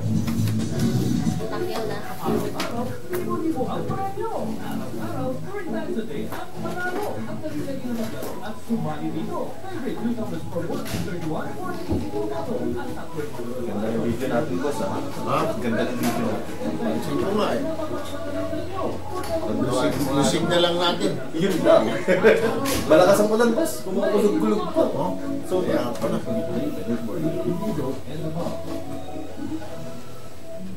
Mabuting paalala mula sa SSS. Layunin ng SSS na mga benepisyo ay agad na ibibigay sa panahon ng pangangailangan. Bilang miyembro, siguruhing kontribusyon ay laging sapat at on time. Mga loan ay mga pribilehyo na pakinabangan. Maayos na pagkain mo ay pagsiguro sa muling pangangailangan. Thanks for watching from Australia. Iris. Mabuting paalala ng benepisyo, siguruhin nasa ayos na Ayaw, pero nasa Lena City, Ayaw mismo. Ay hindi na abala.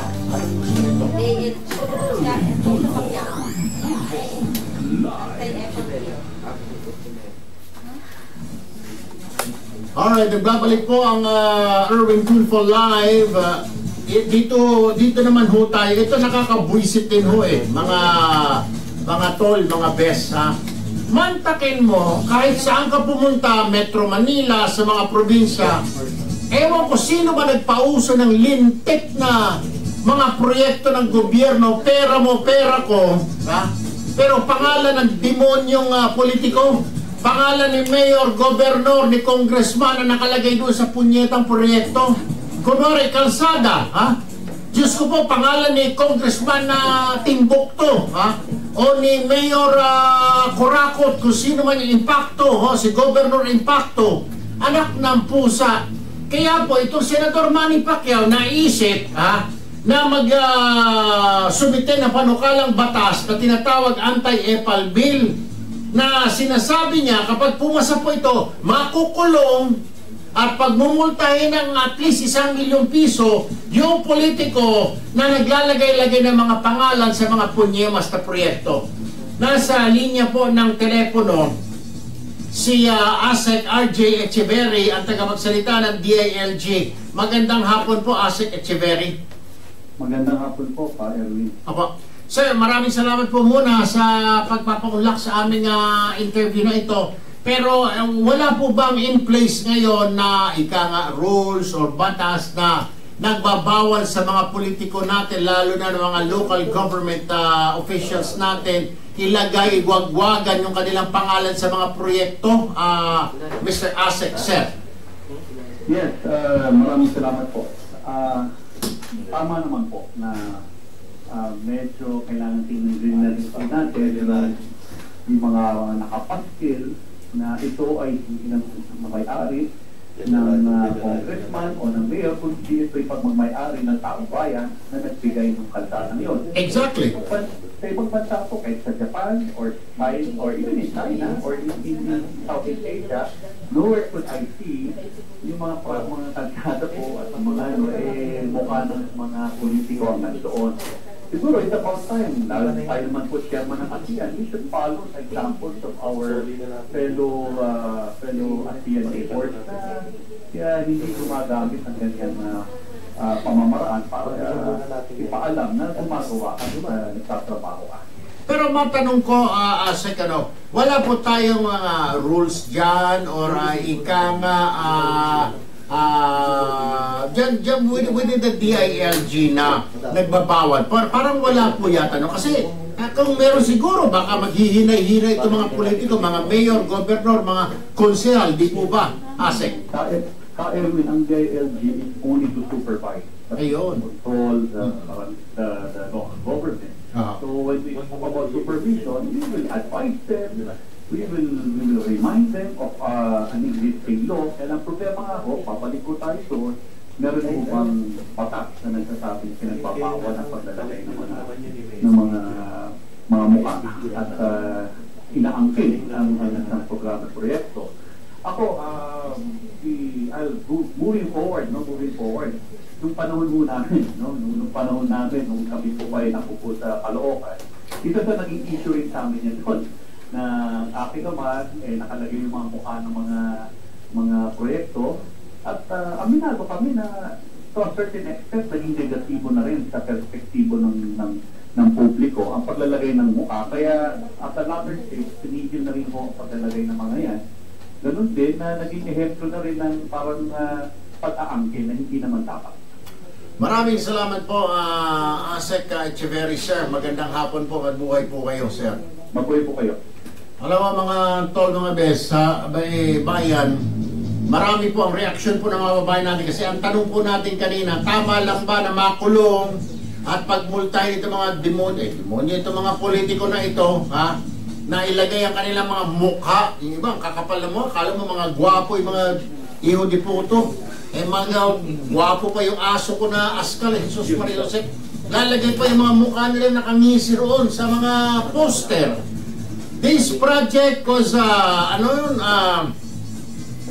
through the efforts of Mayor Kaukaw, or through the efforts of Governor Ngepa, anak ng pusa naman. Hindi na nahiya yung mga demonyo na pera po yun ng kababayan nila, pera ni Erwin Tulfo, pera ni Miko, pera ni Melchor, Diyos ko po, pera ng mga taong bayan, hindi po pera ng mga hinayupak na ito. Pero ang kakapal na mukha, pansinin ho ninyo, sobrang kapal na mukha ng mga demonyo. Ilalagay pa yung pangalan nila na ni singkong duling, wala naman silang nilagay doon, di ho ba? Pansinin ho ninyo, kahit saan hong probinsya, Diyos ko po, uso yan. Sabi ni Arlene Diaz, tama, ang epal dyan, madami sa Quezon City, Ernie Fernandez, nako, dapat lang, sabi ni Maya Buhols, sabi ni Maria Arellano, tama lang makulong, sabi ni Ina Balisa, Ems Villata, natawa na lang. Sabi ni Arlene Diaz, gawain ng dilaw yan, kapal ng face, sabi ni Chona Abarico. Diyos ko po naman talaga, sobra ho talaga, na nasa linya ng telepono, okay. Ngayon ay dati pong mambabatas, dati pong congressman, ngayon ay chairman ng bayan muna, walang iba kundi si former Congressman Nery Colmenares. Magandang hapon po, Chairman and former Congressman Nery Colmenares. Magandang hapon po. Magandang hapon, Erwin. Magandang hapon po sa listeners ninyo. Ay, long time no here, sir. Nakakamiso kayo. Anyway, matanong ko lang, alam ko itong grupo ninyo, itong adhikain ninyo, itong mga kaepalan, kahit kayo nung kayo congressman pa, ayaw nyo nilalagay itong mga pangalan ng sa mga proyekto, Mr. Chairman, may batas po ang Manny Pacquiao na ikulong at pagmultahin yung mga politiko na ilalagay yung mga pangalan nila sa mga proyekto, pera naman ng taong bayan yun, Kong. Yes, actually, nung kinain namin ng bill, nung Anti-Epal bill namin sa 2011, nakala namin papasa kasi may ano yun eh, mayroon din counterpart bill sa Senate, si Senator Miriam Pichetto Santiago. So, pero mukhang malakas talaga yung tutol dyan na magkaroon ng batas on that. So, hindi po masayon. Ngayon, may ano na, may DIA. Tama, I remember kayo nga ni Senadora Santiago nagpanukaling Anti-Epal. So, ano nangyari ho doon? Hindi umusad? Hindi umusad. Akala na niya malakas na si Senator Miriam, pero wala rin. So, anyway, nagkaroon ng DILG memorandum na pinagbabawal niya, pero parang hindi pinapansin ang DILG memorandum na yun eh. Way back 20, kung di ako magkamali, mga way back 2013 yung memorandum na yun. So, technically, pwede naman sila sanang kasuhan kung sino man. Pero alam mo naman, Erwin, hindi naman ganun kadali, lalo na ang trabaho, ang tingin ng ilan kasi dito sa atin na public officials, ang trabaho nila ay magpagawa ng basketball court, so kailangan sabihin. Oy sir, hindi ba ikaw tiga Bicol? Ay, di po, Bisaya po. Bisaya, alam mo ba, pag ikaw mo sa may Bicol dyan, paakyat mo sa may Kamsur, lahat ng building, basketball court, eskwelahan, pati simenteryo, may pangalan eh, lintik yung governor dyan, eh kulang lang, sana pinangalan niya yung puntod doon sa pangalan niya. Grabe, kung pangalan niya nakalagay doon, pati basketball court. Diyos ko po, kung. Wala po rin kailangan ma-comprehensive pa sana na reforma dyan sa election. Kasi hindi naging signages eh. Sa TV kasi marami na rin gano'n, no? Marami sa... Sa totoo lang sir, Diyos ko, pera naman ang taong ba? Hindi ba sila mahiya-hiya niyan, Kong? Diyos ko po. Yes, kung basta public, public part. Anyway, halimbawa, sa aming mga congressman, hindi naman namin trabaho sa totoo lang, hindi ang magpagawa ng mga kasada. May DWH naman dyan eh. Correct. Talaga namin pumaka ng kataan. Yan. So, dapat, i-inform kung kailangan namin in-inform constituents namin na ginagawa ng mga kongreso. So, sabihin namin paano kami bumoto doon sa mga bills na importante. Anong boto namin sa pag-extend ng franchise ng PAL o ng Pacific? Anong boto namin sa pag-extend ng mga franchise ng mga malalaking, mga big time na mga public utilities? Anong boto namin sa ganito, etc. Yun pa ang kailangan i-inform kaysa sa kami yung nagpagawa ng tulay na yan, lalo na wala namang portfolio dapat ngayon. So, diba? So, pero hindi pa rin matutupad yan. Ako, one of those rare moments, Erwin, na sasabihin ko sa'yo, hindi ko na alam kasi sa Kongreso mukhang walang chance ng bill na yan. Siguro ang taong bayan, pag talagang ipakita ang outrage nila, ayun, pwede. So, yun lang naman minsan kasi ang gobyerno, ang Kongreso, napipilitan gawin ang hindi na gusto, depende sa pagtutol ng tao. So, yun naman yung chance na lang siguro natin para pumatay mga anti-Epal natin. Former Congressman Nery Colmenares and Chairman ng Bayan Muna. Maraming salamat sir. Magandang hapon. Mabuhay po ang Bayan Muna. Maraming salamat po. Good afternoon. Samantala, cambio naman po tayo bago tayo mag-break. Si Chairman, ito suki rin po natin. Chairman Dante Jimenez, Founding Chairman ng VACC at kasalukuyang Pangulo ng VACC, Volunteers Against Crime and Corruption. Magandang hapon, Mr. Chairman. Magandang hapon, Erwin. Magandang hapon sa mga nakikinig. Alam mo, yung kaibigan mo na Senador Manny Pacquiao nag-file pala last week ng Anti-Epal bill. Meron na palang final ng 2011 si dating Congressman Colmenares at Senador Miriam, ang pumano na Senador Miriam. Hindi pala umusad. Bagkos binasura kagad ng mga hinayupak na congressman. Sir? Yung Anti-Epal bill? Ito ba yung refer sa mga, yung mga construction at nilalagay nila mga pangalan nila? Mismo! Kulang lang pati sa mga inidoro ilagay mga pangalan ng mga demonyo. Kaya aga Erwin, alam mo, dito nasa Bicol na kaya ko, Erwin. Dyan sa Bicol, Jesus Maria Jose. Sir, pag ikay na sa Camarines Sur, alam mo na siguro, letter B, capital B, I-L-L-A-F-U-E-R-T-E, Villapuerte, ultimo sa Casillas, umihi ako. Napadyebs ako, sir, sa isang Casillas. Nako, may pangalan doon. Ultimo, pagpasok ko sa kubeta, Villapuerte. Pag upo ko sa Inindoro, karamihan ng graffiti nakalagay doon ba rin? Pero Villapuerte, nga hinayo pa, paano na lalabas yung gems mo kung puro pangalan na lang ng tao na yun, sir?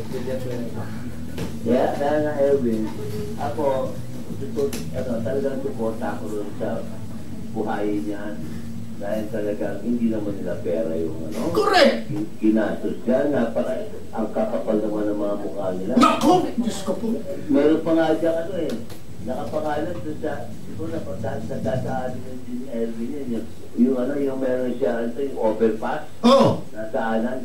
Andun pa yung pangalan ni, yung sinasabi mo, at saka meron pang yung dating artista, si Eventa Papit, former vice ko. Nako! Nakita mo rin pala yun? Nakita ko, sir, ha?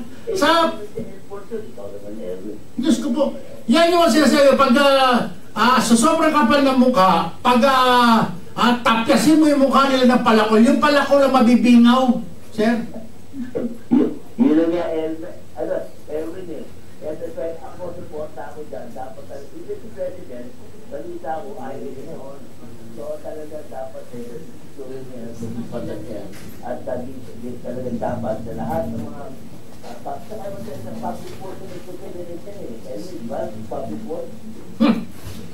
Anyway, Mr. Chairman, nako, sana nga po ito po lumusot na itong batas na ito. But anyway, maraming salamat po for your time with us this afternoon. Chairman Dante Menas ng VACC. Good afternoon, sir. Thank you. Okay, sa ating pagbabalik. Problema po ni, nako, ito, dalawang problema nitong tao na ito. Ni Mang Rodel. Sir Erwin, ako po isang UVexpress driver at laging nakikinig po sa radyo. 36 years old na po ako, may asawa at dalawang maliliit na anak. Worried lang po kasi ako, sir, dahil si Mrs. parang wala nang ganang maglabing-labing sa akin kapag niyayaya ko ito. Uy, maraming karamihan, marami akong alam na ganito, ha. Pag sila mister, 40, 50 na. Sagot niya lagi sa akin na itulog mo na lang yan. O may pasok ka pa bukas. At pagod ako dahil maraming gawain dito sa bahay. Bakit po kaya ganyan siya, sir, sa akin? Ang kinakatakot ko po ay baka mawala ng pagmamahal ko sa kanya. Lalo pa, pasahero ko lagi ngayon yung crush ko nung high school. Na ngayon ay hiwalay na rin sa asawa. May kilala ako dito. Heartbroken po. Lagi po ako tinetext na sana ako na lang daw na pangasawa niya, sir, at baka masaya pa siya ngayon. Minsan ay sinabihan niya ako na yummy daw ako. Mahal ko po misis ko at mga anak ko, pero paano ko maiwasan ang tukso bossing, lalo pat si misis ay parang wala nang gana sa akin. Pagpayuhan niyo ako. Ako pala po si Rodel. Rodel! Walang iniwalay yan. Parang ikaw si chairman pumasok ka sa isang barangay hall sa mga pintuan. Paminsan-minsan ay talaga. Anyway, sandali lang. Doktora kami, sandali lang. Magbe-break lang ho kami, ha. Huwag kayong bibitayo, mga kapatid, mga tol, bayan. Diyan lamang ho kayo.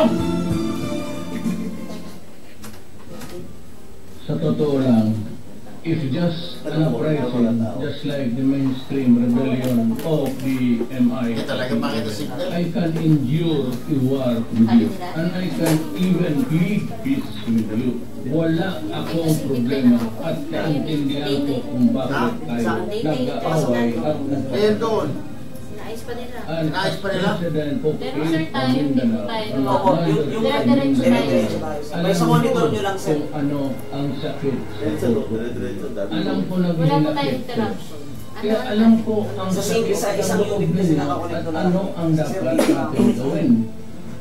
Ang masakit sa akin na pumasok at fractured ideology na hindi man malaman sila mismo kung ano ang ginagawa. All that they want is to kill and destroy.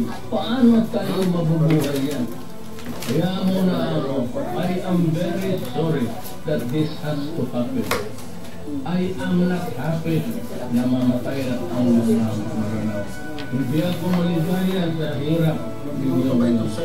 Wala akong nakita ang satisfaction even in winning the war. I just wanted this thing over and those itong mga radical extremists out of the Muslim world.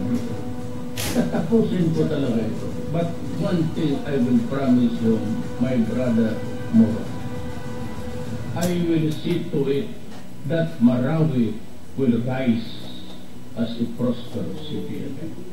Erwin, Tulfo, live. Dr. Camille Garcia, good afternoon. Good afternoon, Sir Erwin. Naka, ito na naman, Doktora. Abay, kailangan ko ng tulong mo bilang psychologist and relationship expert. Ito po, basahin ko yung liham po ni Mang Rodel. Ano po? Okay, sige. Dear Sir Erwin, isa po akong UVexpress driver at lagi nakikinig po sa inyo sa radyo. 36 years old na po ako, may asawa at 2 maliliit na anak. Worried lang po kasi ako, sir, dahil si Mrs. parang wala nang ganang maglabing-labing sa akin kapag niyayaya po ito. Doktora, ba't kaya ganun? Ano? Pag medyo nagkaedad ng 30, 40, ayaw na rin. Lalo pag lumaki na dyan ni Mr. parang wala nang gana si Mrs. Anyway, ang sagot niya sa akin parati ay, itulog mo na lang yan. O may pasok ka pa bukas. O kung hindi naman, pagod ako dahil maraming gawain dito sa bahay. Bakit po kaya ganyan siya, sir, sa akin?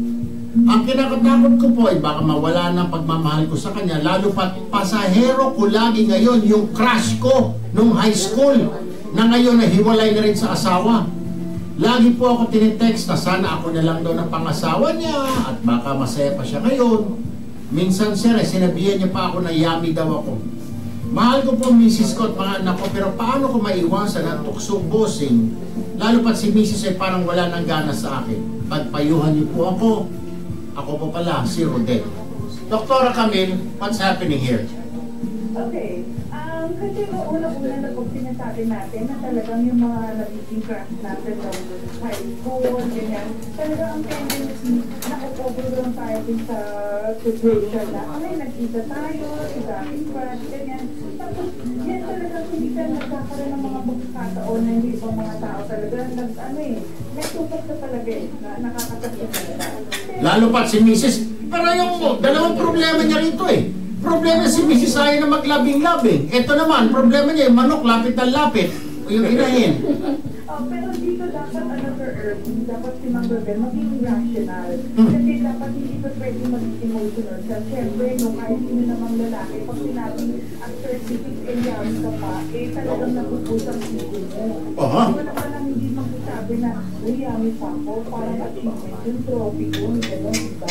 Ang mahirap dito, kung ang iisipin niya na talagang may mangyayari sa kanila at talagang yun yung nagiging focus niya kahit sabihin araw-araw na nakikita niya, pero pwede talaga siyang matusto. However, ang isipin niya, may mag-isip. Yun na nga Dalawa siyang anak. So, siguro mas maigi, isipin niya, bakit kaya sinasabi ng asawa niya na itulog na lang yan, ba't meron magtrabaho bukas? Might as well na, pero pwede naman kasi akala natin palagi, babae lang yung nag-flirt So, pwede naman din na ang lalaki ang mag-flirt sa kanyang asawa. Ay, marami akong alam gano'n. Lalaki nag-flirt, lalo po pupunta sa patay sindi. Diba? Bakit baka mamaya sobrang napapagod si Miki sa bahay, sa mga gawain bahay. Di siya mag-iya. Walang kasama sa mag-asawa na magpuputi. Pero may kilala ako, doktora, ayaw niya mag-flirt sa misis niya. Doon na sa patay sindi. Kasi mas, alam mo na, freshness. Dito na kakainin, ang order na naman ng pansit. Ayun na nga, puro pansit na lang. Gusto naman na nilagang baka o kaya yung mga buto-buto na pwede sipsipin, di ba? Minsan, alam mo, merong mga pagkakataon na hindi kinakailangan talaga umpisahan ka ganda labi-labi. Bakit hindi niya gawa ng paraan na i-date niya muna si Mrs.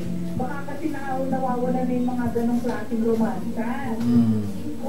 Eh di siyempre yung mga ganang pag nawawala, yung mahirap din naman. Kasi akala naman, para namang akala ng ibang mga Mrs. trabaho pa rin yung gagawin nilang romansa yun. Alam mo, doktora, may naisip ako hindi naman kailangan i-date. Pwede naman gamit mo lang yung finger na pag masahin mo si Mrs. di ba hilutin mo, gamit-gamit pa yung daliri. Special point na pag exactly. Mrs. talagang sabihin na natin, yun yung magandang pagkakataon na for that week diba? Kahit na sabihin mo hawak-hawakan mo lang, mahanap mo yung tunay na activity. Alam mo, doktora, abay magandang usapan yan pag-usapan natin bukas, wala na akong oras tayo, 1:55 to, may balita pa kami. Anyway, maraming salamat. Dr. Camille Garcia. I'll see you, promise, on Wednesday again. Okay, I'll talk to you. Thank you very much. At Mang Rodel, ha? Finger lang katapat niyan. May luti-luti mo lang si Mrs. sa noo, sa likod. Di mo na kailangan idik. Use your 10 fingers. That's all you need. Ika nga. And a little bit of mga oil, mga gel, salt. Big for Anyway, ako po Sir Erwin. Kita po tayo bukas. Maraming salamat, bayan. Thank you and see you tomorrow.